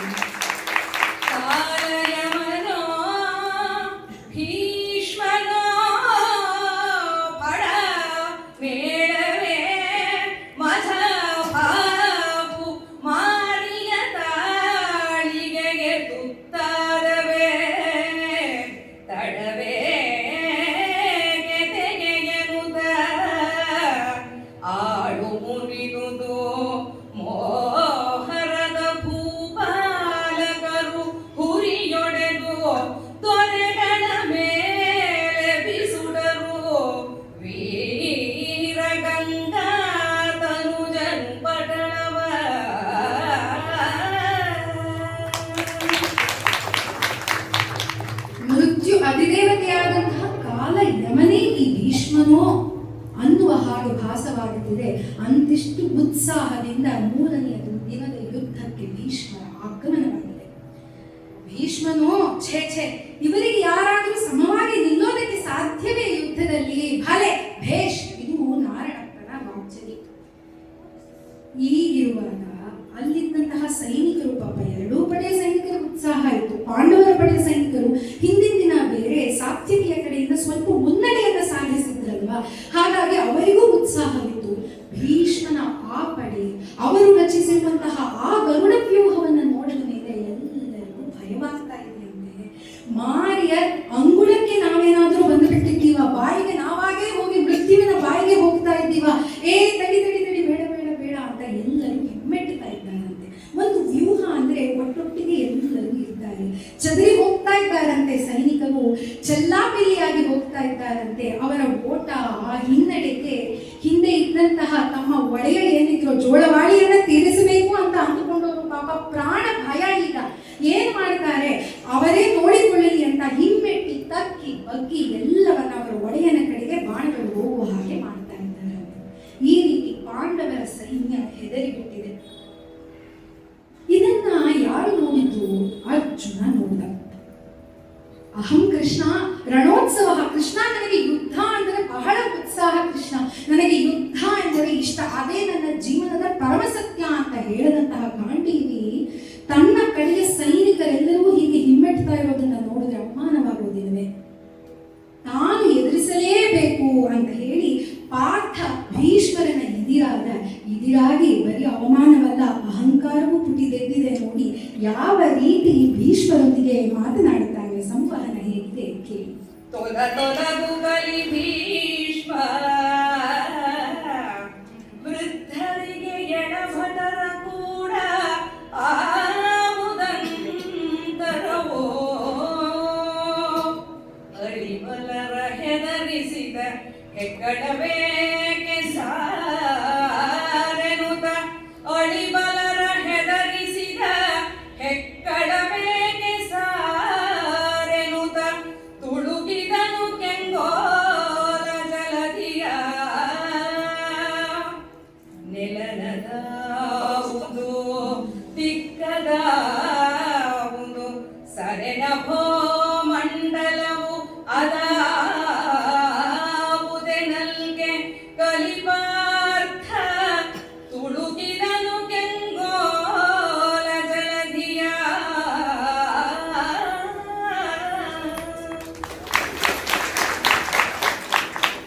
ಶಂಕರಾಚಾರ್ಯರ ಮಾತು, ಮಾ ಕುರು ಧನಜನ ಯೌವನ ಗರ್ವ, ಯೌವನದ ಮದ ಸಲ್ಲದು ಅಂತ ಹೇಳ್ತಾರೆ. ಇಲ್ಲಿ ತನ್ನ ತಾತನೇ ಆಗಿರುವಂತಹ ಭೀಷ್ಮ ಎದುರಾಳಿಯಾಗಿ ಬಂದು ನಿಂತಾಗ ತನ್ನ ಸೈನಿಕರ ಸೋಲನ್ನ ಕಂಡಾಗ ಅರ್ಜುನ ಹೇಳುವಂತಹ ಮಾತು ನೋಡಿ ಬಿಸಿ ರಕ್ತ ಕುದಿತಾ ಇದೆ. ಅಂತಕನೇ ನೆರೆಯುವನು ಅಂತ ಕವಿಯೇ ಕೊಡ್ತಾನೆ. ಈಗಲೂ ಆಗಲೂ ಅಂತ ಯಮನ ನಗರಿಯ ಪಕ್ಕದಲ್ಲೇ ಇರುವಂತಹವರು ಭೀಷ್ಮ, ಈಗಲೂ ಆಗಲೂ ಅಂತ ನೀವು ವೃದ್ಧರು, ನೀವು ನಮ್ಮ ಜೊತೆಗೆ ಯಾವ ಸರಿ ಸಮ ಹೇಳಿ ತೊಲಗು ಕಲಿ ಭೀಷ್ಮ, ಹೋಗಿ ಪಕ್ಕಕ್ಕೆ ಹೋಗಿ ನನ್ನ ಜೊತೆಗೆ ಯಾವ ರೀತಿಯಲ್ಲಿ ನೀವು ಸೆಣಸಾಡೋದಕ್ಕೆ ಸಾಧ್ಯ ಅಂತ. ಬೀಚಿಯವರು ಮಾತಿದೆ, ಎಳೆ ನಾಗರ ಎಷ್ಟು ಎತ್ತರ ಎಗದ್ರೂ ಹಳೆ ವಾಸುಕಿ ಹತ್ರ ಬಿಚ್ಚಬಾರದು ಬಾಲ ಅಂತ. ಬಾಲ ಬಿಚ್ಚೋದೇನು, ಬಾಲ ತಿರುಗಿ ಅದರಲ್ಲೇ ಚಾವಟಿ ಹಾಗೆ ಹೊಡಿತಾ ಇದ್ದಾನೆ ಅರ್ಜುನ ನೋಡಿ. ತೊಲಗು ಕಲಿ ಭೀಷ್ಮ, ಗುಬ್ಬಿ ಮೇಲೆ ಬ್ರಹ್ಮಾಸ್ತ್ರ ಅಂದ ಹಾಗೆ ಭೀಷ್ಮರೇ ನಮ್ಮ ಈ ಕಾಂಚಿ ಪಿಂಚಿ ಇರ್ತೀವಲ್ಲ ಆ ರೀತಿಯ ಈ ಸೈನಿಕರನ್ನ ನೀವು ಓಡಿಸಿದ್ರೆ ಏನಿದೆ, ಅದಕ್ಕೆ ಸೊಕ್ಕ ನಿಮಗೆ, ಬನ್ನಿ ನಮ್ಮನ್ನ ಎದುರಿಸಿ ಅಂತ ಯುದ್ಧಾಹ್ವಾನ, ಪಂಥಕ್ಕೆ ಆಹ್ವಾನವನ್ನ ಕೊಟ್ಬಿಡ್ತಾರೆ. ಅವರ ಅನುಭವವೇನು, ಅವರ ತ್ಯಾಗವೇನು ಯಾವುದನ್ನೂ ಲೆಕ್ಕಿಸದೆ ಕೇವಲ ತನ್ನ ಯೌವನದ ಮನವೋ ಅಥವಾ ತನ್ನ ಪಕ್ಕ ಕೃಷ್ಣ ಇದ್ದಾನೆ ಅನ್ನುವ ಹೆಮ್ಮೆಯೋ ಗೊತ್ತಿಲ್ಲ, ಅರ್ಜುನ ಈ ರೀತಿ ಭೀಷ್ಮರನ್ನ ಮೂದಲಿಸಿ ಬಿಡ್ತಾನೆ. ಕೇಳಿದಂತಹ ಭೀಷ್ಮರು ಸುಮ್ಮನಿರ್ತಾರೆಯೇ? ತುಳುಕಿದನು ಅಷ್ಟೇ ಅಲ್ಲ, ಭೀಷ್ಮರಲ್ಲ ಕ್ಷಮಿಸಿ, ಅರ್ಜುನ ಅಷ್ಟು ಮಾತನಾಡಿ ಕೆಂಗೋಲ ಶರಧಿ ಅಂದ್ರೆ ಕೆಂಪು ಗರಿಯ ಶ್ರೀಮುಖ ಅಥವಾ ಬಾಣ ಅಂತ ಏನು ಕರಿತೀವಿ ಆ ಸಮುದ್ರವನ್ನೇ, ಬಾಣಗಳ ಸಮುದ್ರವನ್ನ ಬಿಡ್ತಾನಂತೆ ಭೀಷ್ಮರಿಗೆ. ಯಾವ ರೀತಿ ಬಾಣಗಳ ಸಮುದ್ರ ಇತ್ತು ಅಂದ್ರೆ ನೆಲ ಯಾವುದು, ದಿಕ್ಕುಗಳು ಯಾವುದು, ಆಕಾಶ ಯಾವುದು ಅಂತ ಕಾಣಲೇಬಾರದು, ಸಂಪೂರ್ಣ ಅವನಿ ಬಾಣಮಯವಾಗಬೇಕು. ಎತ್ತ ನೋಡಿದ್ರು ಬಾಣವೇ ಕಾಣಬೇಕು, ಅದು ಕೆಂಗೋಲ ಬಾಣ, ಕೆಂಪು ಗಡಿಗಳೇ ಕಾಣಬೇಕು. ಆ ರೀತಿ ಬಾಣದ ಸಮುದ್ರವನ್ನೇ ಭೀಷ್ಮರ ಕಡೆಗೆ ಪ್ರತಿಭಟನೆಯ ಮೂಲಕ ಯಾರು ಮಾಡಿರುವಂಥದ್ದು? ಅರ್ಜುನ. ಗುಣಕ್ಕೆ ಯಾವ ಮತ್ಸರ ಅಲ್ಲವೇ? ಭೀಷ್ಮರನ್ನ ತೊಲಗು ಅಂತ ಹೇಳಿ ಅವನು ಅಲ್ಪನಾದ್ರೆ ಗುಣಕ್ಕೆ ಯಾವ ಮತ್ಸರ ಅಂತ ತನ್ನ ಮೊಮ್ಮಗನನ್ನ ಹೊಗಳಿ ಭೀಷ್ಮರು ಹಿರಿಯರಾಗ್ತಾರೆ ನೋಡಿ.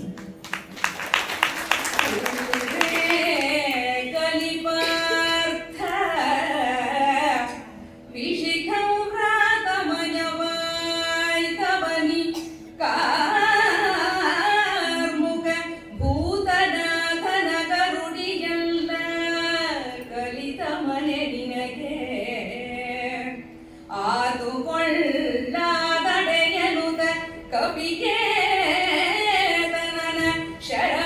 ಶರಹದಿಯನಾಂತು ಆ ಮಾತು ಹಿಂಚಿತು ಕಡಿದು ಬಿಸುಟನು ಕೃಷ್ಣ ಬೆರಗಾಗಿ.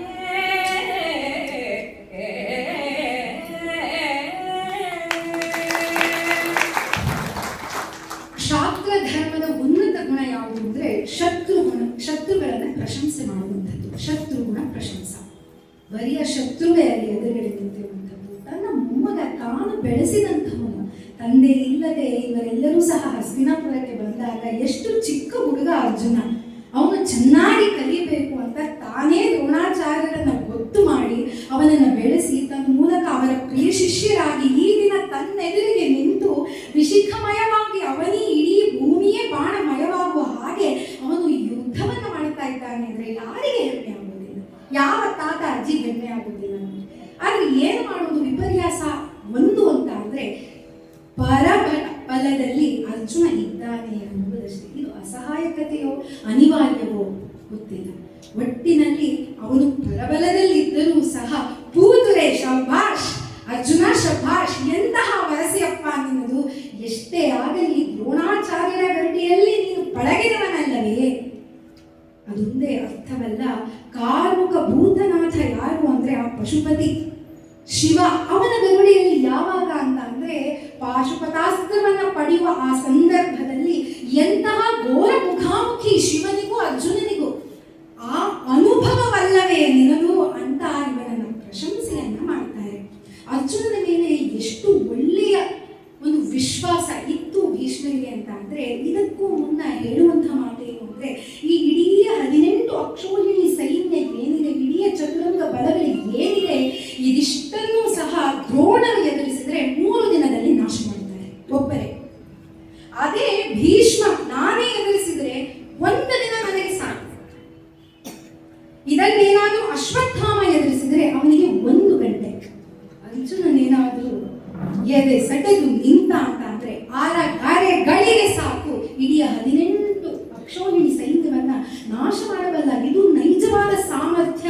ಗಾಂಡೀವಿ ವಿಜಯಿ ಸವ್ಯಸಾಚಿ ಅಂತ ಬಿರುದನ್ನ ಪಡೆದಿರುವಂತಹ ಅರ್ಜುನನದ್ದು. ಕೆಂಗೋಲ ಶರಣಿಯನ್ನ ಭೀಷ್ಮರ ಮೇಲೆ ಬೀಳಬೇಕು ಅಂದ್ರೆ ಒಂದು ಕೈಯಲ್ಲಿ ಹಿಡ್ಕೊಂಡು ಬಿಲ್ಲನ್ನ ಬಾಣವನ್ನು ಹಿಡ್ಕೊಂಡು ಮಾಡೋಕ್ಕಾಗತ್ತೆ? ಸವ್ಯಸಾಚಿ ಅವನು.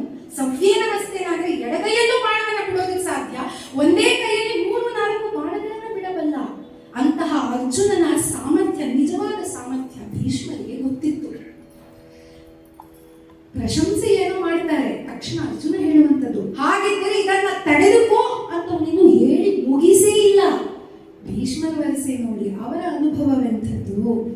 ಇಡೀ ಅವನಿಯೇ ವಿಶಿಖಾಘಾತಮಯವಾಗಿತ್ತಲ್ಲವೇ, ಆ ಎಲ್ಲ ಬಾಣಗಳನ್ನ ಅವನು ಇನ್ನು ತಡೆದುಕೋ ಅಂತ ಹೇಳಿ ಮುಗಿಸುವುದರ ಒಳಗಾಗಿ ಅಷ್ಟೂ ಬಾಣಗಳನ್ನ ಕತ್ತರಿಸಿ ಹಾಕಿದ್ದಾನೆ ದೇವೋತ್ತಕ ಭೀಷ್ಮ. ಭೂಮಿ, ಆಕಾಶ, ದಿಕ್ಕುಗಳು ತ್ರಿಪಥಗಾಮಿನಿಯಾದ ಗಂಗಾ ಪುತ್ರನಲ್ಲವೇ ಇದ್ದ.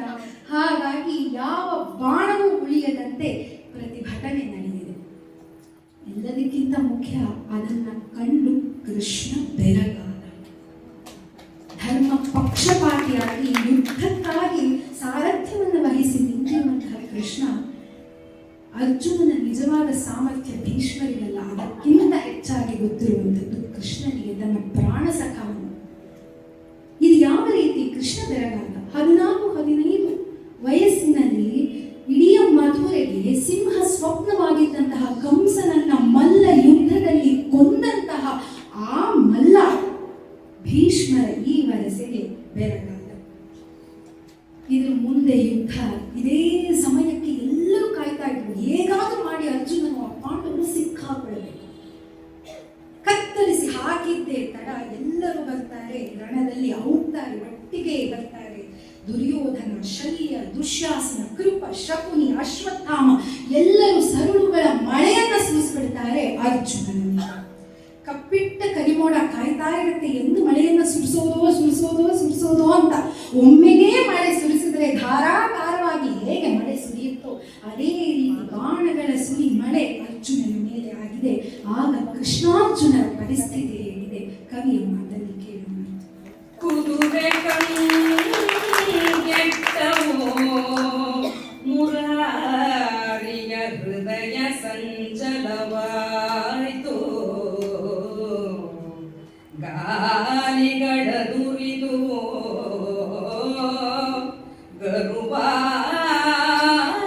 ಗರುವಾಯಿಗೆಟ್ಟಲು ಮೇಲೆ ಹನುಮಂತ.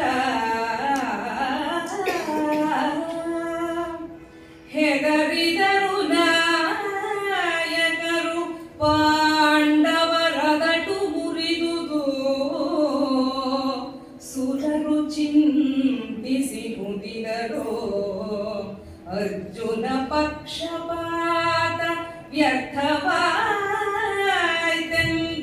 ಸುರರು ಚಿಂತಿಸಿ ಕುದಿದರು.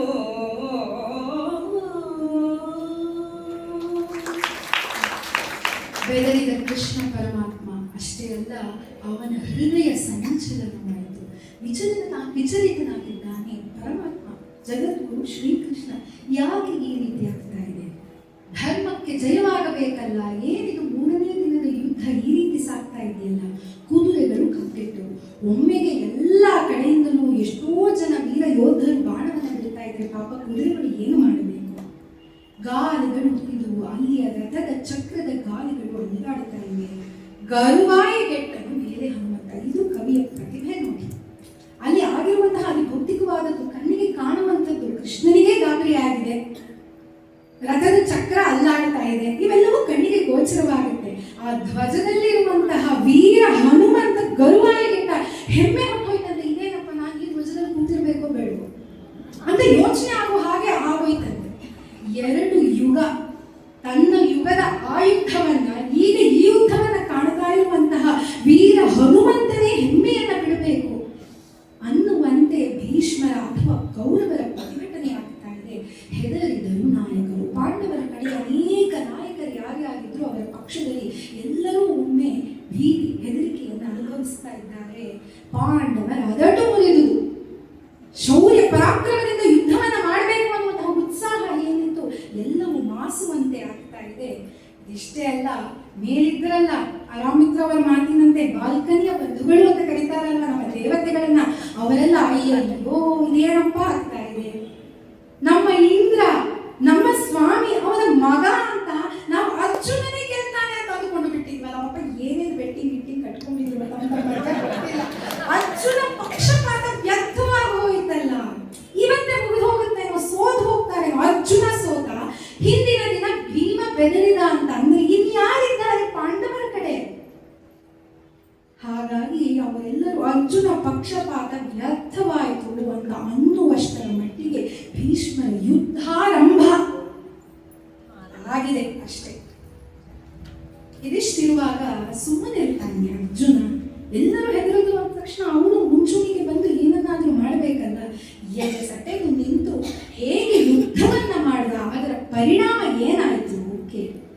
ಏರು ಒಡೆದನು ಶಲ್ಯ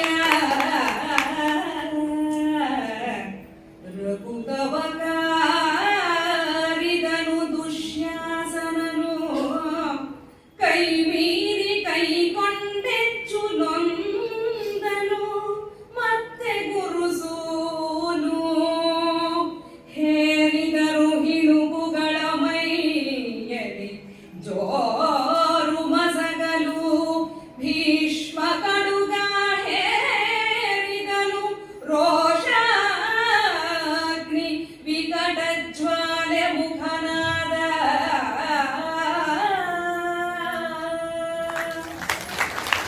ಅಧಿಭೌತಿಕವಾದಂತಹ ಯುದ್ಧದ ವರ್ಣನೆ ನೋಡಿ ಎಷ್ಟು ಕರ್ಕಶವಾಗಿ ನಮಗೆ ಗೋಚರವಾಗಬೇಕು, ಆ ಭೀಭತ್ಸದಂತೆ ಕಾಣಬೇಕು ಅನ್ನುವಂತೆ ಭಾಸವಾಗಬೇಕು ಅಂತ ಅಂದ್ರೆ ಆ ಶಕಾರ ರೇಫಗಳ ಬಳಕೆ ಎಷ್ಟು ಸೊಗಸಾಗಿದೆ ನೋಡಿ.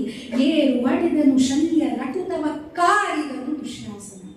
ಏರು ಒಡೆದ ಅಂದ್ರೆ ಯಾವ ಶಲ್ಯ, ಕೃಪ, ದುಶ್ಯಾಸನ, ದುರ್ಯೋಧನ, ಅಶ್ವತ್ಥಾಮ ಎಲ್ಲರೂ ಒಮ್ಮೆಗೆ ಬಾಣದ ಮಳೆಯನ್ನೇ ಸುರಿಸಿದರು. ಒಬ್ಬೊಬ್ಬರನ್ನು ಎದುರಿಸ್ತಾ ಇದ್ದಾನೆ ಅರ್ಜುನ. ಗಾಯವಾಗಿದೆಯಂತೆ ಶಲ್ಯನಿಗೆ. ದುಶ್ಯಾಸನ ರಕ್ತವನ್ನ ಕಾಕ್ತಾ ಇದ್ದಾನಂತೆ. ಕೈ ಮೀರಿ ತಾನು ಏನನ್ನಾದ್ರೂ ಮಾಡಬೇಕು ಅಂತ ಎದುರಿಸಿ ಬಂದಂತಹ ಅಶ್ವತ್ಥಾಮನು ಸೋತು ಸುಮ್ಮನಾಗಿದ್ದಾನೆ ಅಲ್ಲಿ. ಮತ್ತೆ ಗುರುಸೂನು ಹೇರಿದರೂ ಹಿಳುಕುಗಳ ಮತ್ತೆ ಮತ್ತೆ ಮತ್ತೆ ಬಾಣವನ್ನ ಪ್ರಯೋಗವನ್ನ ಮಾಡ್ತಾ ಇದ್ದಾರೆ. ಆ ಬಾಣವೆಲ್ಲವೂ ಸಹ ಅರ್ಜುನನ ಬಾಣಗಳು ಅವರ ಮೈಯೆಲ್ಲವನ್ನು ಅಂಟುಕೊಂಡಿದೆಯಲ್ಲ, ಅದರಿಂದ ರಕ್ತವೆಲ್ಲ ಸುರಿತಾ ಇದೆಯಂತೆ.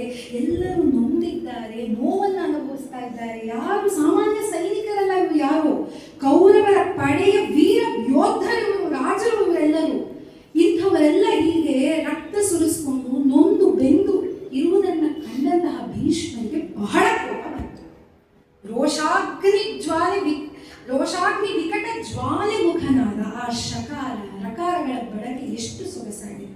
ಬಹಳ ಸಿಟ್ಟು ಬಂದಿದೆ ಏನನ್ನಾದರೂ ಮಾಡಬೇಕು, ಈ ಅರ್ಜುನನನ್ನ ಈ ದಿನ ಕೊಲ್ಲಲೇಬೇಕು. ಪ್ರತಿಜ್ಞೆಗಳಿವೆ ಹೊಸಕ್ಕೆ. ಪ್ರತಿಜ್ಞೆ ಮಾಡಿದ್ರು ಅಂತ ಅಂದ್ರೆ ಭೀಷ್ಮ ಅಂತ ಕರೆಸ್ಕೊಂಡವರಲ್ವೇ, ಕೊಲ್ಲಬೇಕು ಅಂತ ಪ್ರತಿಜ್ಞೆ ಮಾಡಿಲ್ಲ, ನಿರ್ಧಾರವನ್ನ ಮಾಡಿದ್ದಾರೆ ಅಂತ ಅಂದುಕೊಳ್ಳೋಣ. ಮತ್ತೆ ಬಾಣವನ್ನ ಅರ್ಜುನನ ಮೇಲೆ ಭೀಷ್ಮರು ಬಿಡ್ತಾರೆ. ಅದಕ್ಕೆ ಸರಿಸಮವಾಗಿ ಪ್ರತಿವಿರೋಧವನ್ನ ಮಾಡ್ತಾ ಅನೇಕ ಬಾಣವನ್ನ ಅರ್ಜುನ, ಬಾಣದ ಮಳೆ ಒಂದರ ಹಿಂದೆ ಒಂದು, ಒಂದರ ಹಿಂದೆ ಒಂದು, ಒಂದರ ಹಿಂದೆ ಒಂದು ಬಾಣವನ್ನ ಬಿಟ್ಟಾಗ ಭೀಷ್ಮರಿಗೆ ಎದುರಿಸಿ ನಿಲ್ಲೋದಕ್ಕಾಗೋದಿಲ್ಲ. ಸ್ವಲ್ಪ ಪಕ್ಕಕ್ಕೆ ಸರಿತಾರಂತೆ. ಎದುರಿಸಲೇಬೇಕು ಅಂತ ಭೀಷ್ಮರು ಪಕ್ಕಕ್ಕೆ ಜರುಗಬೇಕು. ಆ ರೀತಿಯಾಗಿದೆ. ಪೂರಕವಾಗಿ ಹೇಗೆ ಸಾರಥಿಯಾದಂತಹ ಭಗವಂತ ರಥವನ್ನ ಹರಿಸಿ ಅರ್ಜುನನ ಯುದ್ಧ ಏನಿತ್ತು ಅದಕ್ಕೆ ಪೂರಕವಾದ ಅನ್ನೋದನ್ನ ಕೇಳೋಣ. ಜಾರಿದನು ಎತ್ತ ತಿರುಗಿದನೆತ್ತ ಹಿಂಗಿದನೆತ್ತಲೋಗಿದನು ಎತ್ತಲು ರುಬಿದನು ಅತ್ತಲತ್ತಲು ಹಯರಥವ ಬಿಡದೊತ್ತಿ ಬೀದಿಗೆ ನೂಕಿ ಪಾರ್ಥನ ಮುತ್ತಯನ ಸಮ್ಮುಖಕ್ಕೆ ಬಿಡದೋಗಿದನು ಮುರವೈರಿ.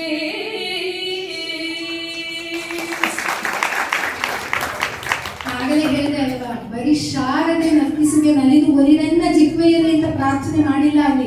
ಶಾರದೆಯನ್ನು ರಣದೇವತೆಯೂ ಹೀಗೆ ಶಬ್ದಾಲಂಕಾರ ಪ್ರಯೋಗದಲ್ಲಿ ನರ್ತಿಸ್ತಾ ಇರುವಂತದ್ದನ್ನ ಪ್ರಸ್ಫುಟವಾಗಿ ನಾವು ಕಾಣಬಹುದು. ಎತ್ತೆತ್ತ ಭೀಷ್ಮ ಸರಿದನೋ, ಜಾರಿದನೋ, ಹೋದನೋ, ಅಡಗಿದನೋ, ಅತ್ತತ್ತ ರಥವನ್ನ ಹರಿಸ್ತಾ ಇದ್ದಾನೆ ಮುರವೈ ಕೃಷ್ಣ, ಜಗದ್ಗುರುವಾದಂತಹ ಧರ್ಮ ಪಕ್ಷಪಾತಿಯಾದಂತಹ ಭಗವಂತ. ಆ ಪರಾಕ್ರಮದ ಹಯದ ನಡೆಗೆ ತಕ್ಕದಾದಂತಹ ಗತಿಯ ಪ್ರಯೋಗವನ್ನು ಕವಿ ಮಾಡಿರುವುದನ್ನು ನಾವು ಕಾಣಬಹುದು. ಒಬ್ಬ ಒಳ್ಳೆಯ ಸಾರಥಿ ಅಂದ್ರೆ ಏನು? ರಥಿಕ ಯಾರಿರ್ತಾನೋ ಅವನ ಮನೋಬಲಕ್ಕೆ, ಅವನ ಸಾಮರ್ಥ್ಯಕ್ಕೆ, ಕೈ ಚಳಕಕ್ಕೆ, ಎದುರಾಳಿಯ ಆ ಪರಾಕ್ರಮಕ್ಕೆ, ಆಕ್ರಮಣಕ್ಕೆ ತಕ್ಕಂತೆ ಮನೋವೇಗದಲ್ಲಿ ರಥವನ್ನ ಚಲಾಯಿಸಬೇಕು.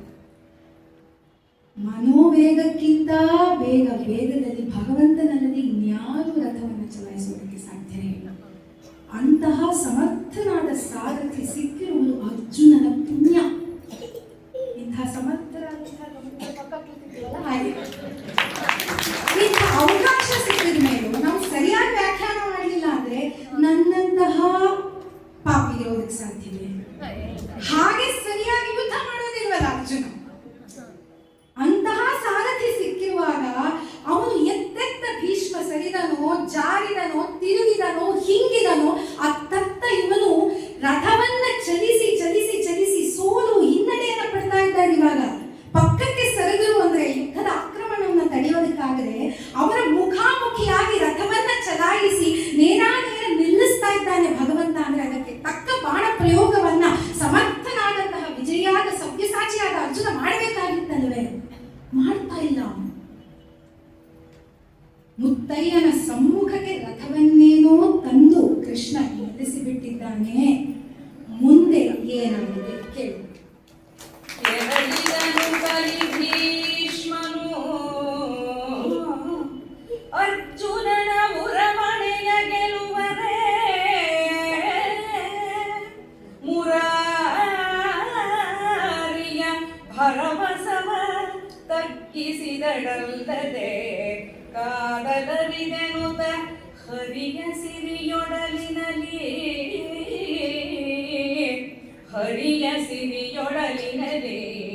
ಸರಳಿನ ಸರಿಬಳೆಯ ಸೈಗರೆಗೆ ಜೋಡಿನ ಸರಬಳಿಯ ಲಕ್ಕಾಡಿದವು ಕಲಿ ಭೀಷ್ಮನಂಬುಗಳು.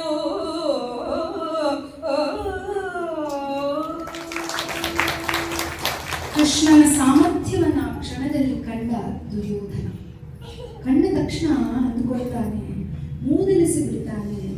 ನಂಬಿಕೆ ದ್ರೋಹದಂತೆ ಬಂದು ಭೀಷ್ಮರನ್ನ ಮಾತನಾಡಿಸ್ತಾನೆ. ಯಾರು? ದುರ್ಯೋಧನ. ಎಂತಹ ಕೃತಜ್ಞನ ನೋಡಿ ಅವನು ಪಾಪಿ. ನೇರವಾಗಿ ಹೇಳುವಂಥದ್ದು ಏನು ಅಂದ್ರೆ, ಹೀಗೆ ಹಿಮ್ಮೆಟ್ಟಿ ಹೋಗುವಂತಾಗ್ತಾ ಇದ್ದಾನೆ ನನಗೆ. ಇದಕ್ಕೆ ಕಾರಣ ಏನು ಅಂದ್ರೆ, ಇದು ಕರ್ಣ ಯುದ್ಧದಲ್ಲಿ ಇಲ್ಲ. ಕರ್ಣ ಇದ್ದಿದ್ದರೆ ಈ ಪರಿಸ್ಥಿತಿ ನಮ್ಮ ಕಡೆಗೆ ಬರ್ತಾ ಇದ್ದ ಅಂತ ಒಂದು ಮಾತನ್ನು ಕೇಳ್ತಾರೆ. ಅದೊಂದು ರಾಜ್ಯಕ್ಕಾಗಿ ಅಥವಾ ಅದೊಂದು ಕೋಶಕ್ಕಾಗಿ, ಅದೊಂದು ಸಂಸಾರಕ್ಕಾಗಿ, ಆ ಮನೆತನಕ್ಕಾಗಿ ತನ್ನ ಸಮಸ್ತ ಸ್ವಾರ್ಥವನ್ನ ತ್ಯಾಗ ಮಾಡಿ ಅಪ್ರತಿಮ ತ್ಯಾಗಿಗಳು ಅಂತ ಕರೆಸಿಕೊಂಡಿರುವಂತಹ ಭೀಷ್ಮರಿಗೆ ಈ ಮೂರ್ಖ ದುರ್ಯೋಧನವನ್ನು ಮೂದಲಿಸಿ ಆಕ್ಷೇಪಿಸಿದಾಗ ಬಹಳ ನೊಂದುಕೊಳ್ತಾರೆ. ಒಬ್ಬ ಕ್ಷಾತ್ರ ಧರ್ಮವನ್ನು ಪರಿಪಾಲಿಸ್ತಾ ಇರುವಂಥವ್ರಿಗೆ ಯಾರಾದ್ರೂ ಮೂದಲಿಸಿದ್ರೆ ಡಿಪ್ರೆಷನ್ ಖಂಡಿತ ಹೋಗುವುದಿಲ್ಲ. ಕೆರಳಿದನು ಕಲಿಭೀಷ್ಮ, ಹಾಗಾಗಿ ಕೆರಳುತ್ತಾನೆ. ಯುದ್ಧವನ್ನ ಮಾಡಿಯೇ ತೀರಬೇಕು, ಕ್ಷಾತ್ರ ಧರ್ಮ ಅಂತ ಹೇಳ್ಬಿಡ್ತಾರೆ ಪಾಪ. ಆದ್ರೆ ಸ್ವಭಾವದಲ್ಲಿರುವ ಕ್ಷಾತ್ರ ಹೋಗೋದಕ್ಕೆ ಸಾಧ್ಯವೇ?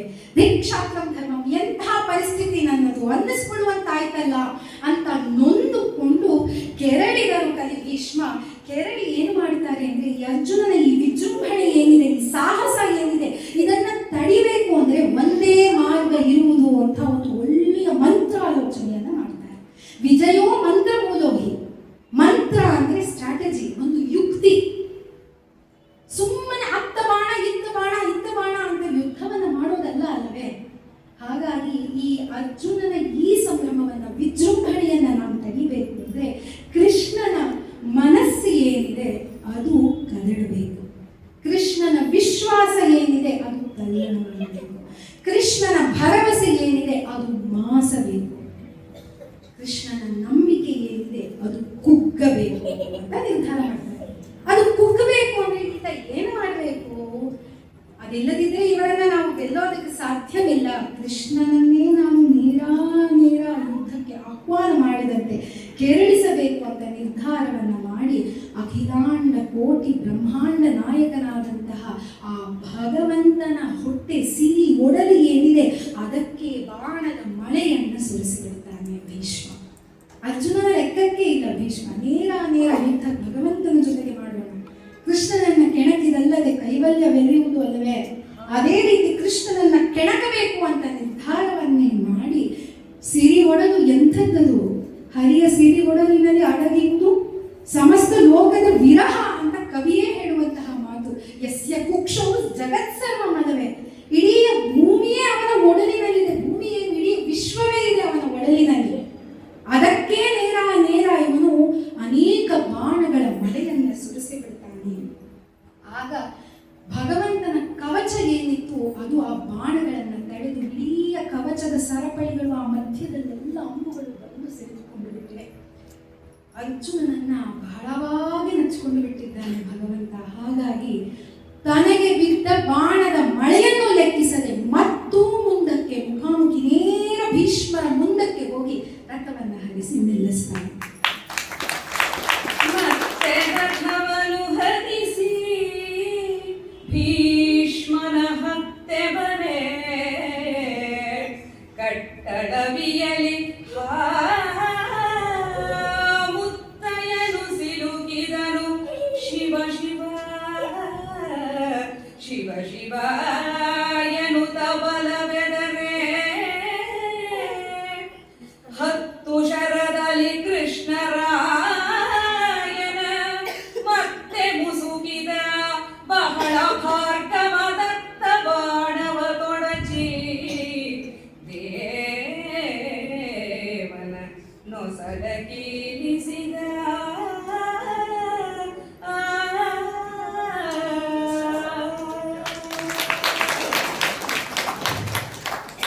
ಶೌರ್ಯ ಪರಾಕ್ರಮ ಎಂಥದ್ದು ಕೃಷ್ಣನದ್ದು ನೋಡಿ. ಅನೇಕ ಬಾಣಗಳ ಮಳೆ ತನ್ನ ಸಿರಿಯುಡಲಿನಿಗೆ ಬಿದ್ದಿದ್ದರೂ ಸಹ ಯಾವುದಕ್ಕೂ ಲೆಕ್ಕಿಸದೆ ನೇರ ಭೀಷ್ಮರ ಸಮ್ಮುಖಕ್ಕೆ ಮುಖಾಮುಖಿ, ಇನ್ನೊಂದು ಅಂಗುಲ ಎರಡರ ಮಧ್ಯೆ ಇರಬಹುದು ಅಷ್ಟು ಹತ್ತಿರಕ್ಕೆ ಹೋಗಿ ರಥವನ್ನ ನಿಲ್ಲಿಸ್ತಾನೆ ಭಗವಂತ. ಅರ್ಜುನ ಇರುವಂಥದ್ದು, ಮುಂದೆ ಕೃಷ್ಣ ಇರುವಂಥದ್ದು, ಈ ರೀತಿ ಪ್ರತಿ ವಿರೋಧಕ್ಕೂ ಹೆದರದೆ ಇಷ್ಟು ಹತ್ತಿರಕ್ಕೆ ರಥ ಬಂದಿದೆ ಅಂದ ತಕ್ಷಣ ಅಲ್ಲಿ ಇದ್ದವರೆಲ್ಲ ಅಂದುಕೊಳ್ತಾರೆ, ಸಿಲುಕಿದನು ಮುತ್ತಯ್ಯ, ಅಯ್ಯೋ ಭೀಷ್ಮರು ಸಿಕ್ಕಾಕೊಂಡು ಇನ್ನೇನು ಆಗೋದಿಲ್ಲ, ಸೇನಾಧಿಪತಿಗಳು ಅವರೇ ಅಲ್ಲವೇ, ಇನ್ನೇನು ನಮ್ಮ ಗತಿ ಶಿವಶಿವ ಅಂತ ಅವರೆಲ್ಲ ಅಂದುಕೊಳ್ತಾ ಇರಬೇಕು.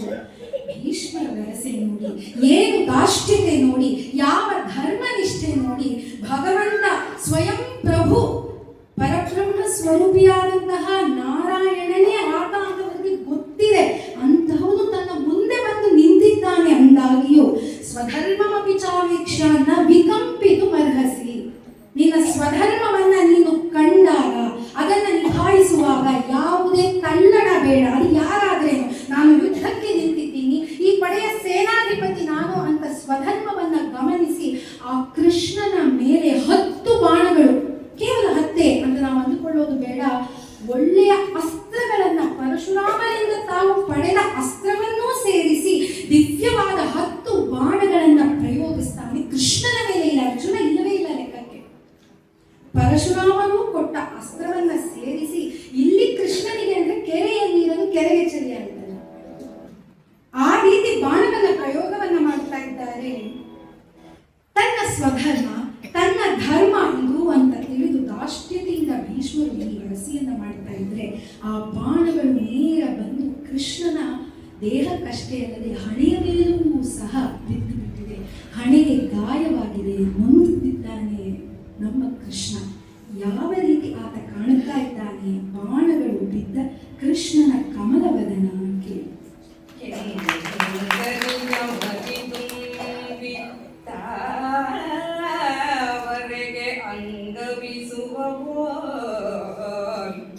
ಅಸುರರಿಪುವಿನ ಮಂಗಳಾನನ ಕಮಲದಲ್ಲಿ ಶರವಾಳೆಗರಿಗಳಿಯೇ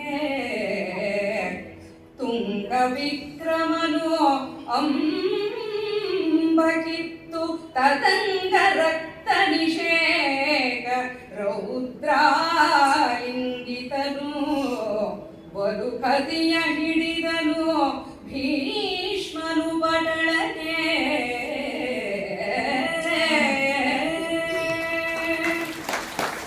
ಬಾಣಗಳಿಗೆ ಮತ್ತೊಂದು ಪದ ಇದೆ, ಶಿಲಿಮುಖ. ಶಿಲಿಮುಖ ಅಂದ್ರೆ ದುಂಬಿಯೂ ಆಗುತ್ತೆ, ಬಾಣವೂ ಆಗುತ್ತೆ. ಇಲ್ಲಿ ನಮ್ಮ ಕನ್ನಡದ ಕವಿ ಮೊದಲೇ ಸೂಚ್ಯವಾಗಿ ಕೆಂಗರಿಯ ಬಾಣ ಅಂತ ಹೇಳಾಗಿದೆ. ಕೆಂಪು ಗರಿಯ ಬಾಣಗಳು 10 ಬಾಣಗಳಿಗೆ, ಕೆಂಗರಿಯ 10 ಬಾಣಗಳಿಗೆ ದಿವ್ಯಾಸ್ತ್ರವನ್ನ ಪ್ರಯೋಗಿಸಿ ಬಿಟ್ಟಿರುವಂಥದ್ದು. ಆ ಶಿಲೀಮುಖಗಳೆಲ್ಲವೂ ಬಾಣಗಳು ದುಂಬಿ ಹೇಗೆ ಅರಳಿದಂತಹ ತಾವರೆಯನ್ನ ಬಂದು ಮುಚ್ಚುತ್ತವೆಯೋ ಅದೇ ರೀತಿ ಭೀಷ್ಮ ಬಿಟ್ಟಂತಹ ಅಷ್ಟೂ ಬಾಣಗಳು ಬಂದು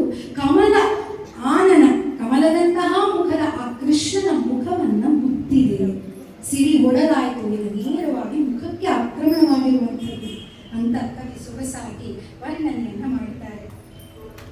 ಅಲ್ಲಿ ತುಂಗ ವಿಕ್ರಮ, ಅತ್ಯಂತ ಶೂರ್ಯಾದಂತಹ ಈ ಭಗವಂತ ತನ್ನ ಹಣೆಗೆ ಬಿದ್ದಂತಹ, ಮುಖದಲ್ಲಿ ಮೈಯಲ್ಲಿ ಬಿದ್ದಂತಹ ಬಾಣಗಳನ್ನ ಕಿತ್ತೊಗೆದಿದ್ದಾನೆ.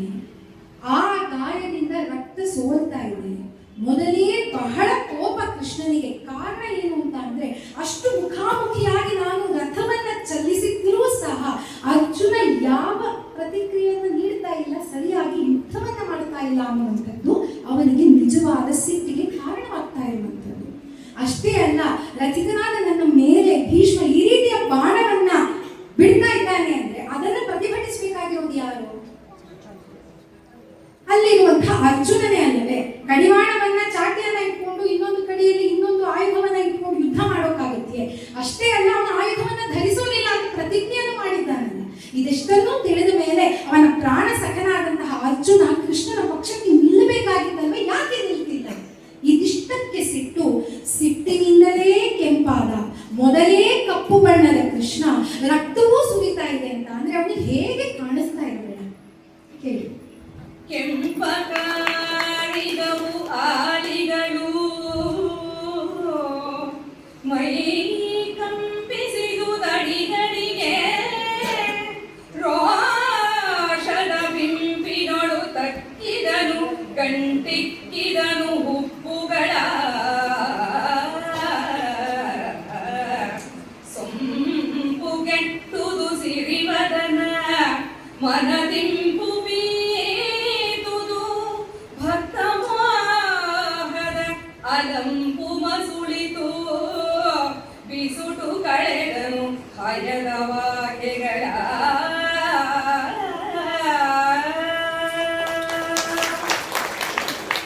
ಭಕ್ತ ಮೋಹದ ಲಂಪು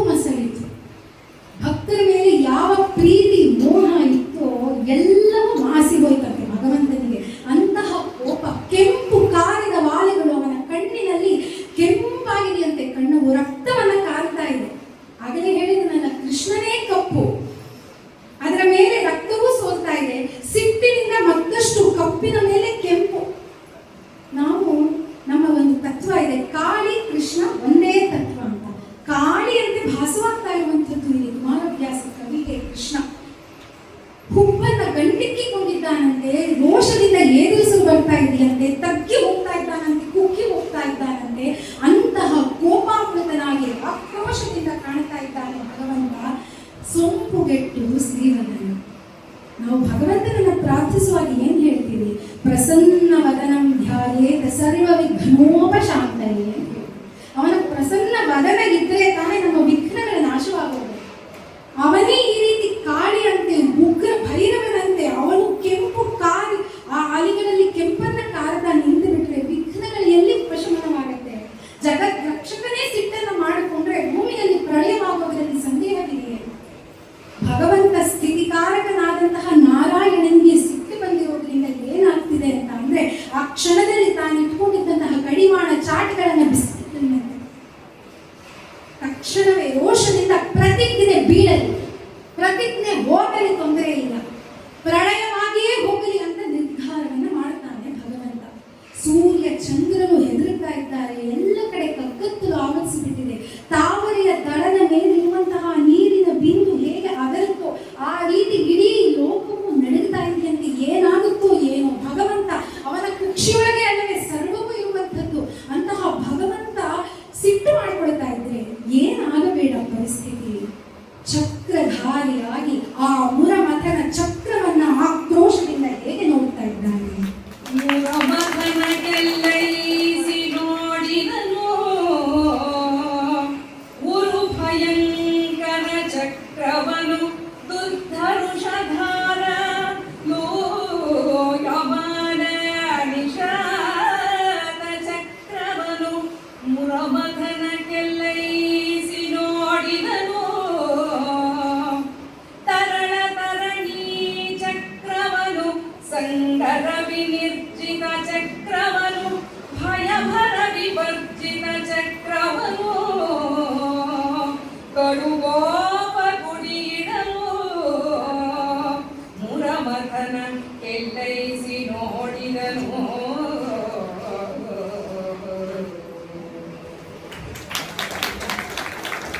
ಒಳ್ಳೆಯ ತಪಸ್ಸನ್ನು ಆಚರಿಸಿ ರಾಮನ ಆತ್ಮಲಿಂಗವನ್ನು ಬೆಳೀತಾನೆ. ಈ ಕಥೆ ಎಲ್ಲರಿಗೂ.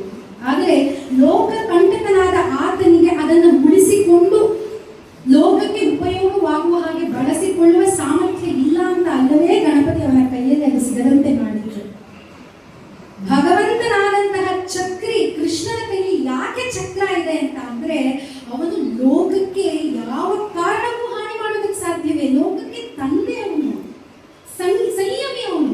ಹಾಗಾಗಿಯೇ ಅವನ ಕೈಯಲ್ಲಿ ಚಕ್ರವಿರೋದಲ್ಲವಾ. ಆದರೆ ಆ ಸಂಯಮವನ್ನ ಬಿಟ್ಟು ಈ ದಿನ ಚಕ್ರಿಯಾಗಿದ್ದಾನೆ ಕೃಷ್ಣ. ಯಾತಕ್ಕಾಗಿ ಅಂತ ಅಂದ್ರೆ ಧರ್ಮವನ್ನು ಉಳಿಸೋದಕ್ಕಾಗಿ. ಮುರಮಥನ ಕಲ್ಲೈಸಿ ಅತ್ಯಂತ ಆಕ್ರೋಶದಿಂದ ನರಕಾಸುರನ ಸೇನಾಧಿಪತಿಯಾಗಿ ಆ ಪ್ರಾಗ್ಜ್ಯೋತಿಷಪುರದಲ್ಲಿ ಇದ್ದಂತಹ ರಕ್ಷಕನಾದಂತಹ ಮುರವೆಂಬ ರಾಕ್ಷಸನನ್ನ ಇದೇ ಚಕ್ರದಿಂದ ಕೊಂದಿದ್ದಲ್ಲವೇ ಕೃಷ್ಣ. ಅಂತಹ ಮುರಮಥನ ಕಲ್ಲೈಸಿ ಸಿಟ್ಟಿನಿಂದ ರೋಷದಿಂದ ಆ ಚಕ್ರವನ್ನ ನೋಡ್ತಾ ಇದ್ದಾನೆ ಅಂತ ಮುಂದುವರೆದು ಕವಿ ಅದೆಂತಹ ಚಕ್ರ, ಆಕಾರ ಗುಣ ವರ್ಣನೆಯನ್ನ ಮಾಡ್ತಾನೆ. ಭಯಂಕರವಾದಂತಹ ಚಕ್ರ ಅದು, ಗೆಲ್ಲದ ಸಾಧ್ಯವಾದಂತಹ ಚಕ್ರ ಅದಾಗಿದೆ. ಅತ್ಯಂತ ಭರಿತವಾದಂತಹ ಕತ್ತರಿಸಲ್ಪಡುವಂತಹ ಅನೇಕ ಹಲ್ಲುಗಳನ್ನ ಹೊಂದಿರುವಂತದ್ದಾಗಿದೆ.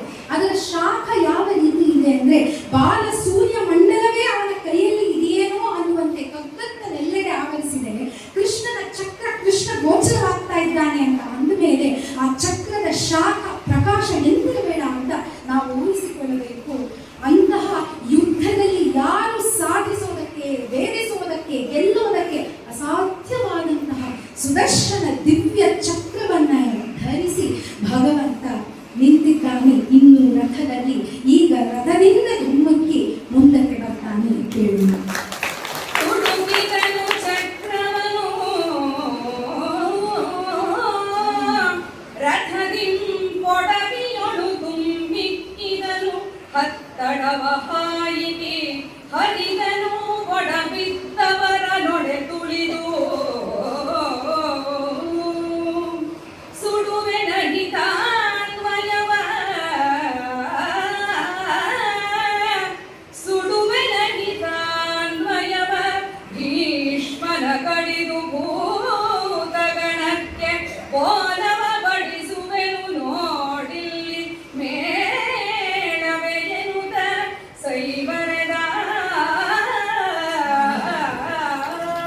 ತನ್ನ ಒಡಲೊಳಗೆ ಸಮಸ್ತ ಲೋಕವನ್ನ ಧರಿಸಿರುವಂತಹ ಭಗವಂತ ಚಕ್ರವನ್ನ ಹಿಡಿದು ಸಿಟ್ಟಿನಿಂದ ರಥದಿಂದ ಧುಮ್ಮಿಕ್ಕಿದ್ದಾನೆ. ಒಬ್ಬ ಗರ್ಭಿಣಿ ಸ್ತ್ರೀ, ಇನ್ನೇನು 9 ತಿಂಗಳು ತುಂಬಿರುವಂಥವಳು, ಹೊಟ್ಟೆಯಲ್ಲಿ ಮಗುವಿದೆ, ಎಲ್ಲಿಂದಾದ್ರೂ ಹಾರಬಹುದಾ ಅಂತ ಹೇಳಬೇಕು, ಸಾಧ್ಯವೇ? ಆ ರೀತಿ ಆಗ್ಬಿಟ್ಟಿಲ್ವೇ ಇಲ್ಲಿ? ಸಿರಿ ಒಡಲಿನಲ್ಲಿ ಎಲ್ಲ ವಿಶ್ವವೇ ಇದೆ, ಏನಾಗಬೇಡ ಅದರ ಕತೆ. ಧುಮ್ಮಿಕ್ತಾ ಇದ್ದಾನಂತೆ. ಇಡೀ ಲೋಕವಂತೆ ಅಕಾಲ ಮೃತ್ಯುವನ್ನ ನೀಡಬಲ್ಲಂತಹ ಚಕ್ರವನ್ನ ಹಿಡಿದುಕೊಂಡು ಧಾಪುಗಾಲನ್ನಿಡ್ತಾ ತನ್ನ ಕಾಲಿಗೆ ಅಡ್ಡ ಬಂದಂತಹ ಮೇಲು ವಸ್ತ್ರವನ್ನು, ತಾನು ಹಾಕಿದಂತಹ ಉತ್ತರಿಯ ಏನಿತ್ತು ಅದನ್ನ ತೆಗೆದು ಪಕ್ಕಕ್ಕೆ ಬಿಸಾಕಿ ಮುಂದಕ್ಕೆ ಧಾಪುಗಾಲನ್ನಿಟ್ಟು ಬರ್ತಾ ಇರುವಾಗ ಯುದ್ಧ ಭೂಮಿಯಲ್ಲಿ ಎಲ್ಲೆಲ್ಲಿ ಯಾವ್ಯಾವ ರಥದ ರಥಗಳು ಬಿದ್ದ ಹೆಣಗಳು, ಅರ್ಧಂಬರ್ಧ ಸತ್ತಂತಹ ದೇಹಗಳು ಏನೇನಿತ್ತು ಅಲ್ಲಿ ಗೊತ್ತಿಲ್ಲ. ಎಲ್ಲವನ್ನು ಯಾವುದನ್ನು ಲೆಕ್ಕಿಸದೆ ಉಪೇಕ್ಷಿಸಿ ತುಳಿದುಕೊಂಡೇ ನೇರ ಭೀಷ್ಮರ ಕಡೆಗೆ ಧಾಪುಗಾಲನ್ನಿಟ್ಟು ಬರ್ತಾ ಇದ್ದಾನೆ ಭಗವಂತ. ಇದಕ್ಕೆ ಮೂಲದಲ್ಲಿ ಮತ್ತೊಂದು ವಿಶೇಷವಾದ ವರ್ಣನೆ ಇದೆ. ಇದನ್ನ ನೋಡಿದ ತಕ್ಷಣ ಅರ್ಜುನ ಎಚ್ಚೆತ್ತುಕೊಂಡು ಬಿಡುತ್ತಾನಂತೆ. ಭಗವಂತ ತಪ್ಪಾಯಿತು, ಅಪ್ಪ ಕೃಷ್ಣ ತಪ್ಪಾಯಿತು ಅಂತ ಕಾಲನ್ನು ಹಿಡ್ಕೊಂಡ್ರೆ ಅವನನ್ನು ಲೆಕ್ಕಿಸದೆ ಅವನು ಕಾಲನ್ನು ಹಿಡ್ಕೊಂಡಿದ್ರೆ ಅವನನ್ನು ಹಾಗೆಯೇ ಎಳೆದುಕೊಂಡು ಭೀಷ್ಮರ ಕಡೆಗೆ ಕೃಷ್ಣ ಹೋಗ್ತಾನಂತೆ. ಈ ದಿನ ಭೀಷ್ಮರನ್ನ ಕೊಲ್ತೀನಿ, ಕೊಂದು ಚಾತಿನಿ ಡಾಕಿನಿಯವ ಭೂತ ಗಣಕ್ಕೆ ನಾನು ಭೋಜನವನ್ನ ಬಡಿಸಿಯೇ ತೀರ್ತೀನಿ ಅಂತ ನಿರ್ಧಾರ ಮಾಡಿದ ಹಾಗೆ ಕೃಷ್ಣ ಚಕ್ರಿಯಾಗಿ ಬಂದು ನಿಂತಾ ಇದ್ದಾನೆ ಭಗವಂತ. ಇದಿಷ್ಟು ಅರ್ಜುನ ಕೃಷ್ಣನ ಸ್ಥಿತಿ. ಆದರೆ ಭೀಷ್ಮರನ್ನ ಹಿರಿಯರನ್ನಾಗಿಸಬೇಕಲ್ಲ, ಸಮಯ ಬಹಳ ಅಭಾವ ಇದೆ. ಹೊಸತೊಂದು ತಿರುವನ್ನ ಪಡೆದುಕೊಳ್ಳುವಂತೆ ಭಕ್ತಿಯ ತಿರುವು. ಈ ರೀತಿಯ ಕೃಷ್ಣನ ಸಿಟ್ಟನ್ನ ಭಕ್ತಿಯಿಂದ ಹೇಗೆ ಗೆದ್ದರು ಭೀಷ್ಮ?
ಕೃಷ್ಣ ಅಷ್ಟು ಸಿಟ್ಟು ಮಾಡಿಕೊಂಡು ಜಗದ್ರಕ್ಷಕ ಬಂದು ಬಿಟ್ರೆ ಇನ್ನೇನು ಮಾಡೋದಕ್ಕೆ ಸಾಧ್ಯ?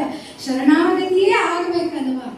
ಅವನು ಸಿಟ್ಟು ಮಾಡಿಕೊಂಡು ಹೊಡೆಯೋಕೆ ಬಂದ ತಂದೆಯಂತೆ ಬರ್ತಾ ಇದ್ರೆ ಇವನು ವಾತ್ಸಲ್ಯದಿಂದ ಆ ತಂದೆಯನ್ನ ಗೆಲ್ಲುವ ಪ್ರಯತ್ನವನ್ನ ಮಾಡ್ತಾ ಇರುವಂಥದ್ದು ನೋಡಿ. ಹರಿ ಮುಕುಂದ ಲಕ್ಷ್ಮೀ ನರಸಿಂಹ ಯಾಕಪ್ಪ ಈ ಸಿಟ್ಟು ಅಂತ ಹೇಳಿ ತನ್ನ ಬಿಲ್ಲು ಬಾಣಗಳೆಲ್ಲವನ್ನ ಬಿಟ್ಟು ಬಂದು ನೇರ ದೀರ್ಘ ದಂಡ ನಮಸ್ಕಾರವನ್ನ ಮಾಡಿಬಿಡ್ತಾನಂತೆ. ಶರಣಾಗಿ ಹೋಗ್ತಾನಂತೆ. ಹರಿ ಭೀಷ್ಮ ಎರಡೂ ಕೈಗಳನ್ನ ವಿನಮ್ರತೆಯಿಂದ ಮುಗಿದ ಹರಹರ ಸರಸಿಜಾಂಬಕ, ರಾಮ ನೀನು ರಾಮ, ಆನಂದವನ್ನು ಕೊಡುವಂಥವನಪ್ಪ ನೀನು.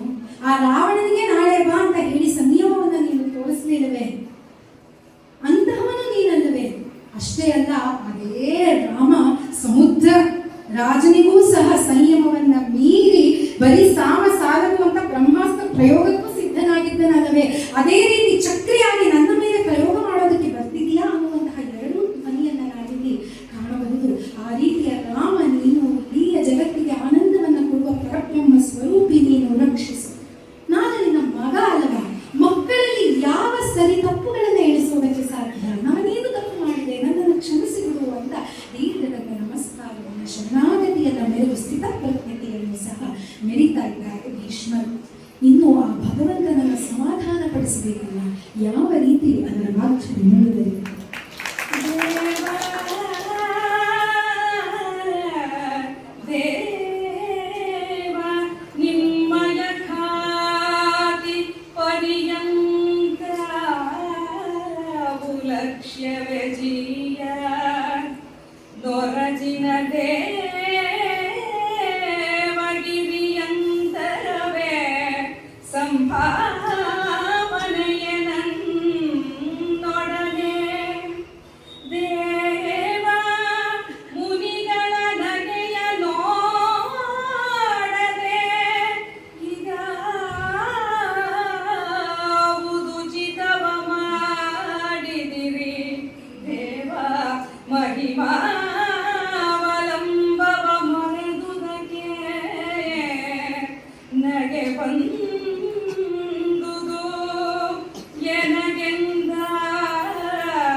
ದೇವಗಿರಿ ಮೇರು ಪರ್ವತದ ಹಾಗೆ ಭಗವಂತ ನೀನು.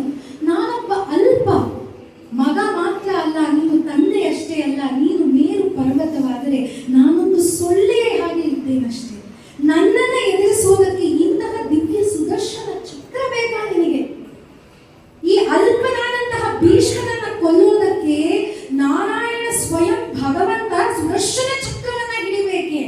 ಇದನ್ನ ನೋಡಿದಂತಹ ಮುನಿಗಳೆಲ್ಲರೂ ಅಭ್ಯಾಸ ಮಾಡಿಕೊಂಡು ತಮ್ಮನ್ನೇ ನಗೋದಿಲ್ಲವೇ ಸ್ವಾಮಿ, ನನಗೆ ಯಾಕೆ ಇಷ್ಟು ಮನ್ನಣೆ, ನಾನೆಂತಹ ದೊಡ್ಡವನು ಅಂತ ಈ ರೀತಿ ಚಕ್ರವನ್ನ ಹಿಡಿದು ಸಿಟ್ಟು ಮಾಡಿಕೊಂಡು ಬರ್ತಾ ಇದ್ದೀಯಾ, ಹೇಳಪ್ಪ ಸ್ವಾಮಿ ಅಂತ ಕೇಳುವಂಥದ್ದು. ಜಿಲ್ಲೆಯನ್ನು ಹೊಡೆಯೋದಕ್ಕೆ ಪಿರಂಗಿ ತಂದ ಹಾಗಾಯ್ತು. ಜಿಲ್ಲೆ ಅನ್ನೋ ಹಂಗಿಲ್ಲ, ಈಗ ವಿವಾದವಾಗುತ್ತೆ. ಜಿಲ್ಲೆ ಬೇಡ, ಸೊಳ್ಳೆ ಇಟ್ಕೊಂಡು ಸೊಳ್ಳೆಯನ್ನು ಹೊಡೆಯೋದಕ್ಕೆ ಪಿರಂಗಿ ತಂದ ಹಾಗಾಯ್ತದೆ ಅಲ್ವೇ? ಯಾಕಪ್ಪ ನನಗೆ ಈ ಮನ್ನಣೆ? ನೋಡಿದ್ರೆ ನನಗೂ ಬರ್ತಾ ಇದೆ. ಯಾಕೆ ನನಗೋಸ್ಕರ ನೀನು ಇಷ್ಟು ದೊಡ್ಡ ಅಸ್ತ್ರವನ್ನ, ದಿವ್ಯಾಯುಧವನ್ನ ಯಾಕೆ ತರ್ತಾ ಇದ್ದೀಯಾ ಅಂತ ಭೀಷ್ಮರು ಪ್ರಶ್ನೆಯನ್ನ ಮಾಡಿ, ನೀನು ಸಾಮಾನ್ಯ ಮಾನವರಂತೆ ಯಾಕೆ ವರ್ತಿಸ್ತಿದ್ದೀಯಾ ಅಂತ ಮುಂದುವರಿಸ್ತಾರೆ.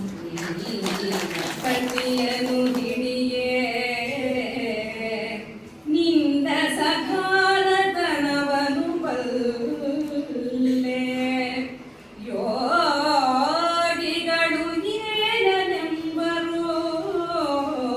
ತಮ್ಮೊಡನೆ ಕೈ ಹೊಯ್ದು ಬಿಗೆನಗುತ್ತ ಮಾನವರು ಕಡು ಮೂರ್ಖರೆಂದೇ ಮಾನಗರ್ವವ ತಳೆದೆ ಸಾಕು ಇನ್ನೇನ ಹೇಳುವೆ, ಇನ್ನೇನ ಹೇಳುವೆ ನಿನ್ನ ಹೋಗೆಂದ.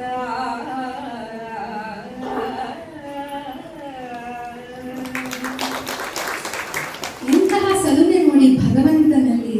ಆತ ಸಿಟ್ಟು ಮಾಡಿಕೊಂಡು ಬರ್ತಾ ಇದ್ರೆ ಭೀಷ್ಮರ ದಾಷ್ಟ್ಯತೆ ಯಾವ ರೀತಿ ಇದೆ ಅಂತ ಅಂದ್ರೆ, ನೀನು ಹೀಗೆ ಸಿಟ್ಟು ಮಾಡಿಕೊಂಡು ಚಕ್ರವನ್ನ ಹಿಡಿದುಕೊಂಡು ಬಂದ್ರೆ ನಿನ್ನ ಘನತೆಯನ್ನ ನಾನು ತಿಳಿದುಕೊಂಡಿರುವೆ ಸ್ವಾಮಿ, ನೀನೇನು ಅಂತ ನನಗೆ ಗೊತ್ತಿಲ್ಲವೇ?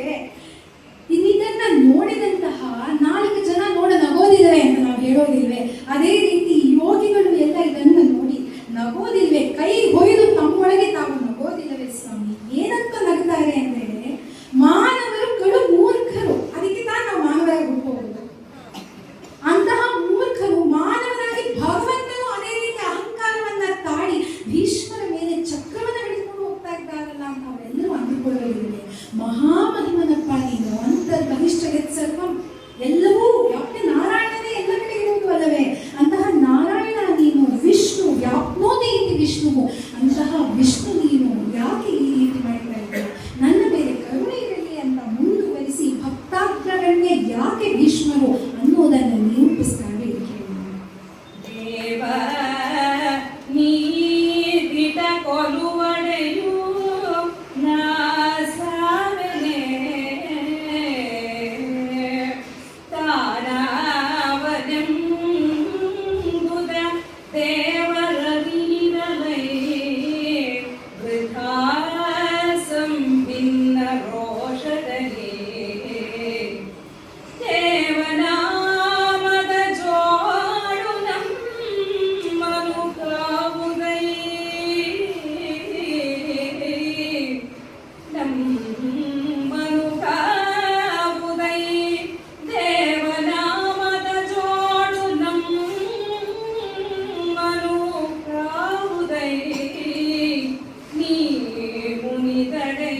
ನಿಮಗಾವು ಹೆದರೆವು ನೀವು ನಿದಡೆಯು ನಿಮಗಾವು ಹೆದರೆವು ನಾಮಧಾರಿಗಳು ಅತುಲ ಬಲದಿಂದ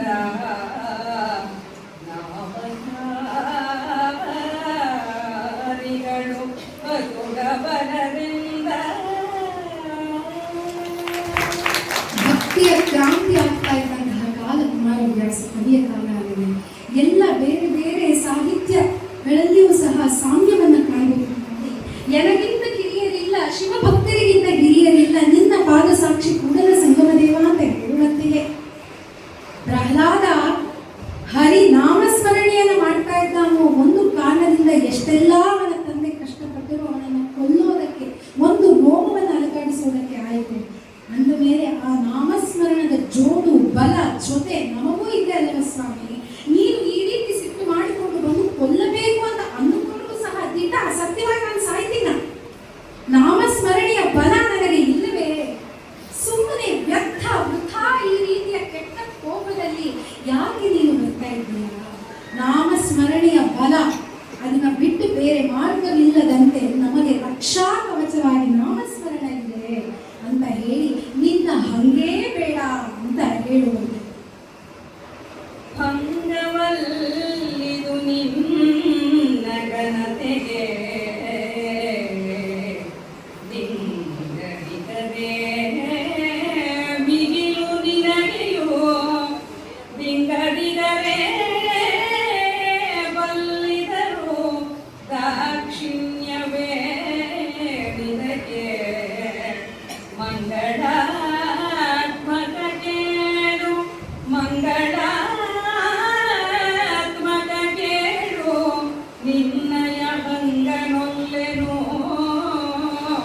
ಮುಕುತಿ ಬಕದೊಡು ಅಭಂಗ ಪೆಂಡೆಯ ದಾಳೈ ನಿಮ್ಮಡಿಯ ಸಿರಿನಾಮ.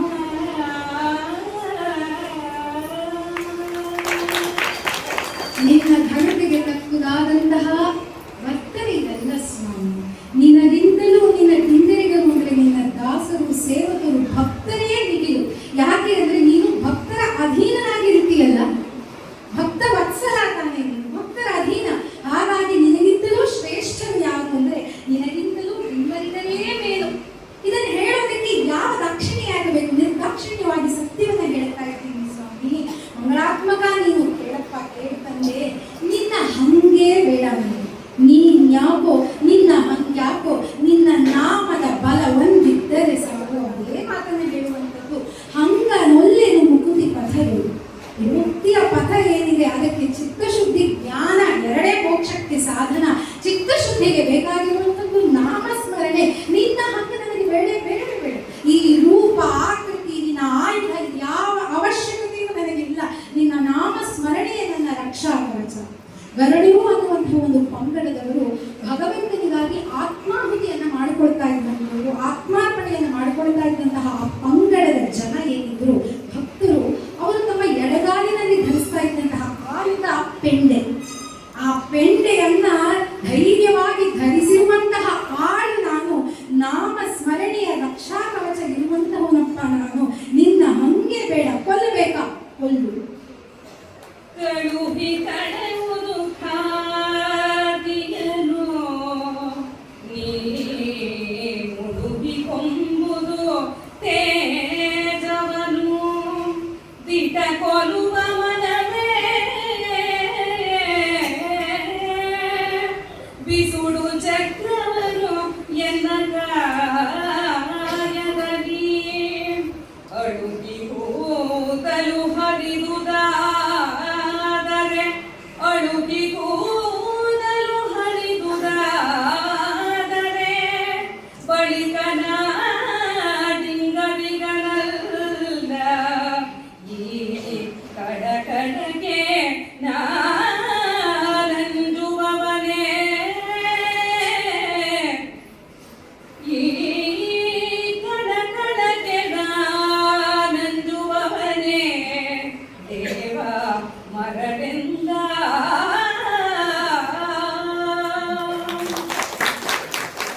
ಬಿಟ್ಟು ಬಿಡು ಸ್ವಾಮಿ ಕೋಪವನ್ನ. ತಂದೆ ಪ್ರಭು ಬಿಟ್ಟು ಬಿಡಬೇಕು. ನೀನು ನಿನ್ನ ನಿಜವಾದಂತಹ ಮಹಿಮೆಯನ್ನ ತೇಜಸ್ಸನ್ನು ಉಳಿಸಿಕೊಳ್ಳಬೇಕು. ನಿನ್ನ ಪ್ರತಿಜ್ಞೆ ಏನಿದೆಯೋ ಅದನ್ನು ನೀನು ಉಳಿಸಿಕೊಳ್ಳಬೇಕು. ಜಗತ್ತನ್ನ ಈ ರೀತಿ ಅಕಾಲ ಮೃತ್ಯುವಿಗೆ ನೀನು ತುತ್ತಾಗಿಸಬಾರದಪ್ಪ. ನೀನು ಮಹಾಮಹಿಮ ನೆನಪಿಸಿಕೊ. ಇದನ್ನ ಬಿಟ್ಟು ಬಿಡು, ಕಾಪಿಯನ್ನ ಬಿಡು. ನಿಜವಾಗಿಯೂ ನನ್ನನ್ನು ಕೊಲ್ಲುವ ಮನಸ್ಸೇ ನಿನಗೆ. ಬಿಸಿಡು ಚಕ್ರವನ್ನ, ಆ ಚಕ್ರವನ್ನ ಇತ್ತ ಬಿಸಾಡು. ನನ್ನ ಇಡೀ ದೇಹದಲ್ಲಿ ಒಂದು ರೋಮಕ್ಕೇನಾದರೂ ಆಯಿತು ಅಂತ ಅಂದ್ರೆ ನಾನು ನಿನ್ನ ಭಕ್ತನೇ ಅಲ್ಲ. ಎಂತಹ ಸವಾಲು! ಯಾವ ರಾಷ್ಟ್ರೀಯತೆ ಇರಬೇಕು, ಭಕ್ತ ಅಂದ್ರೆ ಹೀಗಿರಬೇಕು ಅನ್ನೋದನ್ನು ನಿರೂಪಿಸ್ತಾ ಇದ್ದಾರೆ. ಏನಾದರೂ ನನಗಾದ್ರೆ, ಯಾಕೆಂದ್ರೆ ನಾನು ಏನು ತಪ್ಪು ಮಾಡಿದ್ದೀನಿ, ನಾನು ಏನು ತಪ್ಪು ಮಾಡಿಲ್ಲವಲ್ಲ ಅನ್ನುವಂತಹ ಅರಿವಿದೆ ಅವರಿಗೆ, ವಿವೇಕವಿದೆ. ಧರ್ಮವನ್ನ ಉಳಿಸಿದ್ದೀನಿ, ನಿಷ್ಠೆಯಿಂದ ಸ್ವಧರ್ಮವನ್ನ ನಾನು ಮಾಡಿದ್ದೀನಿ ಅನ್ನುವಂತಹ ಮನಸ್ಥಿತಿ ಇರೋದ್ರಿಂದ ನನಗೆ ಏನೂ ಆಗೋದಿಲ್ಲ. ಬಿಸಿಡು, ನಿನ್ನ ಕೈಯಲ್ಲಿ ಸಾಯುವ ಭಾಗ್ಯ ತಾನೇ, ಸಾಯಿಸಬೇಕು ತಾನೆ. ಬಿಸಿಡು ಚಕ್ರವನ್ನು. ಇಚ್ಛಾ ಮರಳಿ ಭೀಷ್ಮರು ಅವರು ಇಚ್ಛೆ ಪಡಬೇಕಲ್ಲ, ಪಡ್ತಾ ಇದ್ದಾರೆ. ನೀನು ಕೊಡು ಚಕ್ರವನ್ನ, ಬಿಸಾಕಿದ್ದಾರೆ. ಏನಾದರೂ ಒಂದು ರೋಮಕ್ಕೆ ಏನಾದರೂ ಆದರೆ ನಾನು ನಿನ್ನ ಭಕ್ತನೇ ಅಲ್ಲ ಅಂತ ತಮ್ಮ ಇಡೀ ವ್ಯಕ್ತಿತ್ವವನ್ನೇ ಅಲ್ಲಿ ತಕ್ಕಡಿಯ ಒಂದು ಭಾಗದಲ್ಲಿ ಇಟ್ಟು ಭಗವಂತನನ್ನ ನೇರ ಕಣ್ಣಿನಲ್ಲಿ ನೋಡ್ತಾ ಎದುರಿಸುವಂತಹ ದಾಷ್ಟ್ಯತೆಯನ್ನು ಉಳಿಸಿಕೊಳ್ತಾ ಇದ್ದಾರೆ ಭೀಷ್ಮರು. ಇಷ್ಟೆಲ್ಲ ಕೋಲಾಹಲಕ್ಕೆ ನೀನು ಆಡ್ಬಿಟ್ರೆ ಹೆದರ್ಕೊಳ್ಳೋ ನಾನಲ್ಲಪ್ಪ ಸ್ವಾಮಿ ಅಂತ ಹೇಳ್ತಾರೆ. ಈ ಕಳಕಳ, ಈ ಕೋಲಾಹಲ, ಆರ್ಭಟ, ಅದನ್ನು ಬಿಸಾಕು, ತುಳ್ಕೊಂಡು ಬಂದು ಇದಕ್ಕೆಲ್ಲ ನಾನು ಹೆದರ್ಕೊಳ್ಳೋದಿಲ್ಲ. ಅಲ್ಲಿ ಹೆದರಿದ್ಯಾರು? ಯಾರಿಗಾಗಿ ಈ ಕೋಪವನ್ನು ಭಗವಂತ ತಾಳ್ದ ಅಂದ್ರೆ ಭೀಷ್ಮರನ್ನು ಕೊಲ್ಲೋದಕ್ಕೆ ಖಂಡಿತ ಅಲ್ಲ. ಅರ್ಜುನನಿಗೆ ಸ್ವಧರ್ಮದ ವಿವೇಕವಾಗಬೇಕು ಅಂತ. ಸ್ವಧರ್ಮ ಇವರಿಗೆ ಗೊತ್ತಿದೆ, ನೋಡ ಕಲಿ ನಿಮ್ಮ ತಾತನನ್ನ ಅಂತ ತೋರಿಸ್ಬೇಕು ಅಂತ. ಹೀಗಿರ್ಬೇಕು ಸ್ವಧರ್ಮ ಅಂದ್ರೆ. ತನ್ನ ಮೊಮ್ಮಗ ಎದುರಿಗೆ ನಿಂತಿದ್ದಾನೆ, ಸಾಕ್ಷಾತ್ ತಾವು ನಂಬಿದ ಭಗವಂತ ಅಂತ ಅಂದುಕೊಂಡಂಥವನೇ ಬಂದಿದ್ರು. ಯಾವ ದಾಷ್ಟ್ಯತೆಯಿಂದ, ತಲ್ಲಣಗೊಳ್ಳದೆ, ವಿವೇಕದಿಂದ ಯಾವ ರೀತಿ ಎದುರಿಸ್ತಾ ಇದ್ದಾರೆ ನೋಡು. ತಾತ ಅನ್ನುವಂತಹ ಗೌರವ, ಪ್ರೀತಿ, ದಾಕ್ಷಿಣ್ಯ, ಆದರ ಎಲ್ಲಾ ಭಾವನೆಗಳಿಂದ ನಿನ್ನ ನಿಜವಾದ ಸಾಮರ್ಥ್ಯ ಏನು ಮಾಸಿತ್ತು ಅದನ್ನು ಮರಳಿ ತೆಗೆದುಕೋ, ಎದುರಿಸುವರನ್ನ ಅಂತ ಅರ್ಜುನನಿಗೆ ತೋರಿಸಬೇಕಾಗಿತ್ತು. ನಾವು ಒಮ್ಮೊಮ್ಮೆ ಮಾಡ್ತೀವಲ್ಲ, ಮಕ್ಕಳು ನೇರ ಬೈಯಕ್ಕಾಗಲ್ಲ. ಯಾರಿಗೋ ಇನ್ನೊಂದ್ಸಲಿ ಹಿಂಗ್ ಮಾಡಿದ್ರೆ ನೋಡು ಅಂತ ಇನ್ಯಾರಿಗೋ ಬೈಯೋದು, ಅವಾಗ ಮಗು ಎಚ್ಚೆತ್ಕೊಳ್ಳುತ್ತೆ. ನೀವು ಟಿವಿ ನೋಡಿದ್ರೆ ಹಂಗ್ ಮಾಡ್ಬಿಡ್ತೀವಿ, ಹಿಂಗ್ ಮಾಡಿದ್ರೆ ಅವ್ರ ಮಗು ಹೇಳಿದ್ರೆ ಈ ಮಗು ನಾಳೆ ನಾನು ಟಿವಿ ನೋಡು. ಆ ರೀತಿ ಮಗುವಿನಂತೆ ಅರ್ಜುನನನ್ನ ತೀಡ್ತಾ ಇದ್ದಾನೆ ಜಗದ್ಗುರುವಾದಂತಹ ಪರಮಾತ್ಮ ತನ್ನ ಹುಸಿ ಕೋಪದಿಂದ. ಜಗನ್ನಾಟಕ ಸೂತ್ರಧಾರಿ ಅಲ್ಲವೇ ಇದು? ಅವನ ಕೋಪದ ನಾಟಕ. ಅದನ್ನಾಗಲೇ ಭೀಷ್ಮರು ಠಕ್ಕವನ್ನ ಬಿಡು, ನಿನ್ನ ನಾಟಕ ನನ್ನ ಮುಂದೆ ನಡೆಯೋದಿಲ್ಲ, ಈ ಕೋಲಾಹಲ ನನ್ನ ಮುಂದೆ ಬೇಡಪ್ಪ ಅಂತ ಭೀಷ್ಮರು ಹೇಳಿದ್ದಾರೆ. ಇಲ್ಲಿ ಒಟ್ಟಿನಲ್ಲಿ ಧರ್ಮದ ರಕ್ಷಣೆಗೆ ಅರ್ಜುನನ ವಿವೇಕವನ್ನ ಅವರು ಉದಯಿಸಿ ಆಗಿದೆಯಲ್ಲ. ಇನ್ನು ನಾಟಕದ ಕಡೆಯ ಅಂಕ.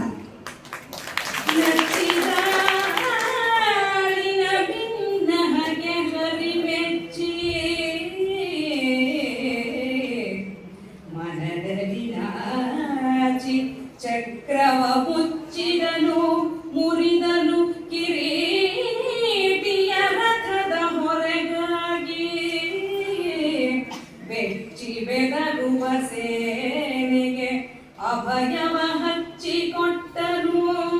ವೀರ ಭೀಷ್ಮನ ನಿಚ್ಚಟದ ಭಕ್ತಿಯನು ನೆನೆದು. ಭೀಷ್ಮನ ನಿಚ್ಚಟದ ಭಕ್ತಿಯನು ನೆನೆದು ಒಲೆದ ಹರಿಶಿರವ.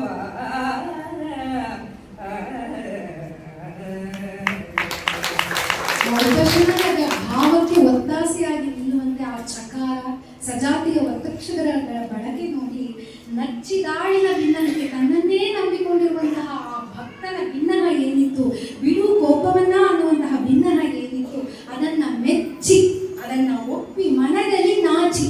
ಯಾಕೆ ನಾಚಿಕೊಂಡ? ಅವನ ಆಡಿದ್ದು ನಾಟಕವೇನೋ, ಇದು ಸ್ವಲ್ಪ ಅತಿ ಆಯ್ತಾ, ಯಾಕೆ ಇಷ್ಟೆಲ್ಲ ಹೇಳ್ತಾ ಇದ್ದಾಗ ಭೀಷ್ಮ ಅಂತ ಎಲ್ಲಿಯೋ ನಾಚಿ. ಭಕ್ತರ ಅಧೀನ ಅಲ್ಲವೇ, ಭಕ್ತರಿಂದ ಹೇಳಿಸಿಕೊಂಡು ಸ್ವಾಮಿ ತಿಳಿಯುವಂತಾಯ್ತಲ್ಲ, ಹಾಗಾಗಿ ಅದಕ್ಕೂ ನಾಚಿ ಚಕ್ರವ ಮುಚ್ಚಿದನು.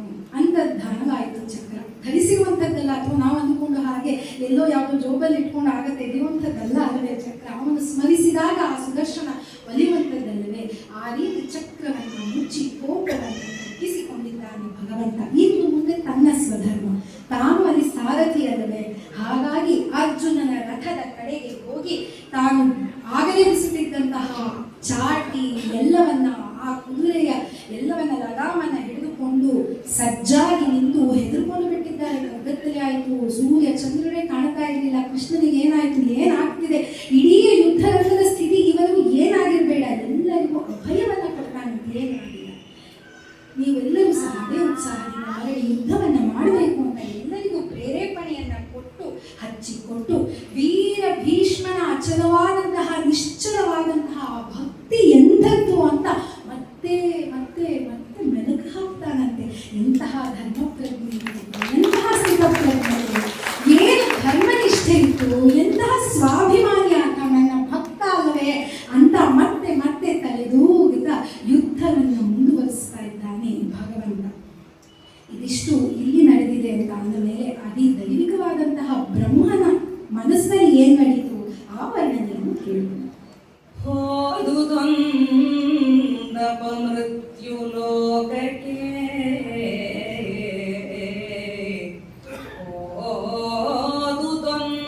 ಮೃತ್ಯು ಲೋಕಕ್ಕೆ ತೀದುದಿಲ್ಲಾಯುಷ್ಯ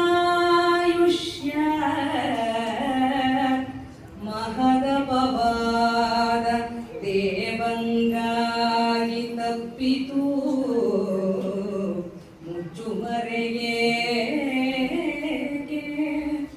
ಕಾದುಕೊಂಡನು ಭೀಷ್ಮನು ಈ ಕಮಲೋದರನ ಕೆರಳಿಚಿಯೋ.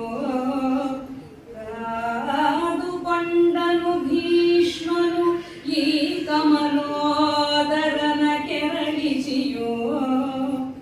ಭಕುತಿಯಲಿ ಆಧರಿಸಿದನು